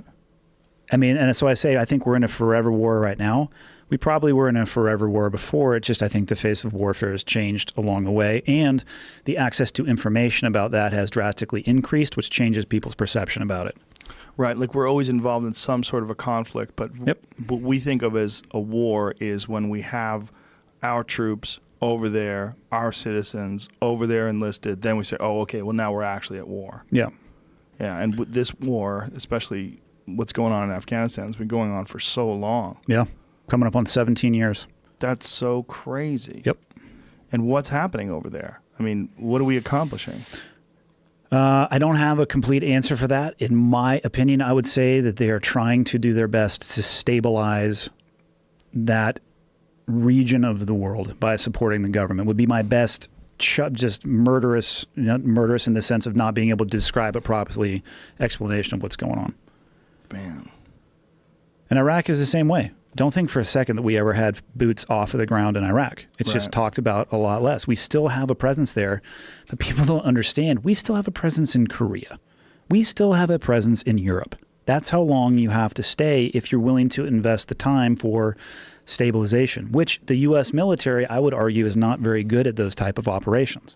You can do it, but you could also probably do open heart surgery with a shovel too. It doesn't necessarily mean it's going to be the cleanest. So you should probably have a military, and then you should probably have some sort of fix-up crew.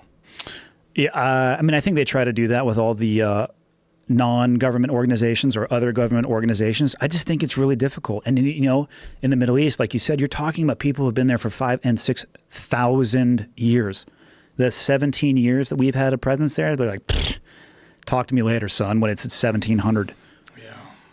I don't have the solution for it at all. I mean, these are the things I think about. The solution might be move to a town of 22,000 people. You're goddamn right it is. It might be. Just disengage. I do better. Try to enjoy your time. I do better with it there. But I mean, I'd spend an inordinate amount of time thinking about that stuff, trying to make sense of that amount of time in my life. How could you not? It's 20 years of your existence on planet Earth. Almost, yeah. That's a lot of time. Yep. And it probably would have been more if you didn't get shot. Well, I actually nursed it out for 8 more years after I got shot. I did another deployment after I got shot, which was probably not the best call because I had some residual effects from it and almost got to the point where I was like, okay, I need to call a helicopter in and come pick me up because I'm inhibiting the other people that I was with. Wow. I didn't want to be done. I mean, I got shot in 2005, so I was 27. Super young in comparison to where I am now, at a place I wanted to be, operating at a level that I wanted to be operating at. And then, I'm in an Indy car doing 800 around the track, and it's like, oops, just put it in reverse by accident. There goes the tranny down on the track, and just to try to rebuild that. And it took a while, but yeah, I ended up strapped it on one more time. And then at the end of that, it was like, okay, I can't do it anymore. Why did you want to go back? Like, I mean, this is something that Sebastian Junger talked about a lot in Tribe. Yeah. I think for me, it was more, I needed to do it for myself. When I got shot, it scared the shit out of me. You know, there's a lot of times in the movies, there's this just blind heroism and it doesn't matter what's going on. And you're like, I'm just going to run through the hail of bullets. Well, I was flat on my back. And when the round hit me in my hip, and by the time I had hit the ground, my first thought in my head was that my femur had just been shattered and I was going to bleed to death in the space of your hamstring and your quad. You can fit your entire blood volume in there. Like, I'll be dead in about a minute. That's what I was thinking in my head before I hit the ground. And then what ended up happening that night happened. 8 people ended up getting wounded. I was one of the least wounded people, so they were flying people out on helicopters. I got put into a Bradley fighting vehicle and taken to the Green Zone in Iraq. But it scared the crap out of me. And not only did it scare the crap out of me, it absolutely crushed my confidence in my ability to do my job, which up until that point, I thought that I was at the very least competent and capable of doing my job. And everything was going great up until that moment, and then it didn't. And I had nothing but questions and a void that I had to pull myself out of. And it was probably very selfish in my desire to go back and my desire to continue doing what I was doing. But I had to build myself back up to a point where I thought I could operate again. And I remember very distinctly going back to Afghanistan in 2010 and standing outside of a door, getting ready to go into a door on a house, thinking in my head, do you still have it? And then going into the door. And I needed for myself to do that again. To, I guess, regain, for me, a sense of who I was and to regain my confidence. Wow. What did you fear would happen if you didn't do that? I feared that I wouldn't know who I was. Because when I was younger, I'll be the first to admit that I believe I put too much weight into what I did as opposed to who I was. I had too much attached to being a SEAL. It was, and I, again, in my opinion, the problem that I see with people that struggle when they get out of the military is if they attach too much of their identity to an occupation that they've walked away from, they really struggle. Most times, not always, but most times. And those people can end up getting themselves into some pretty bad positions. And for guys who get out from that career, when they go off the rails, fuck me. They go off the rails in a big way because we have 2 speeds. We have 5th gear and hold my beer. That's the only 2 speeds that we have. Yeah. And I thought I had lost that. And I was at a point in my life where, like I said, I was where I wanted to be, doing what I was wanting to do. I thought I was doing it right. And I thought I was going to die. And 36 hours after getting shot, I got off the stairs of an airplane in Virginia Beach, and my wife had my son in a stroller and was pregnant with my middle son. It just was such a bizarre series of events that happened so quickly. And I went from going so fast to nowhere to having nothing to do, to not understanding why I couldn't train my body to get back to where I was. It was the only job I'd had in my adult life other than working for my father. I had too much invested in that occupational title. And I think one of the best things that I was able to do in my military career was to survive it and get out and to move on.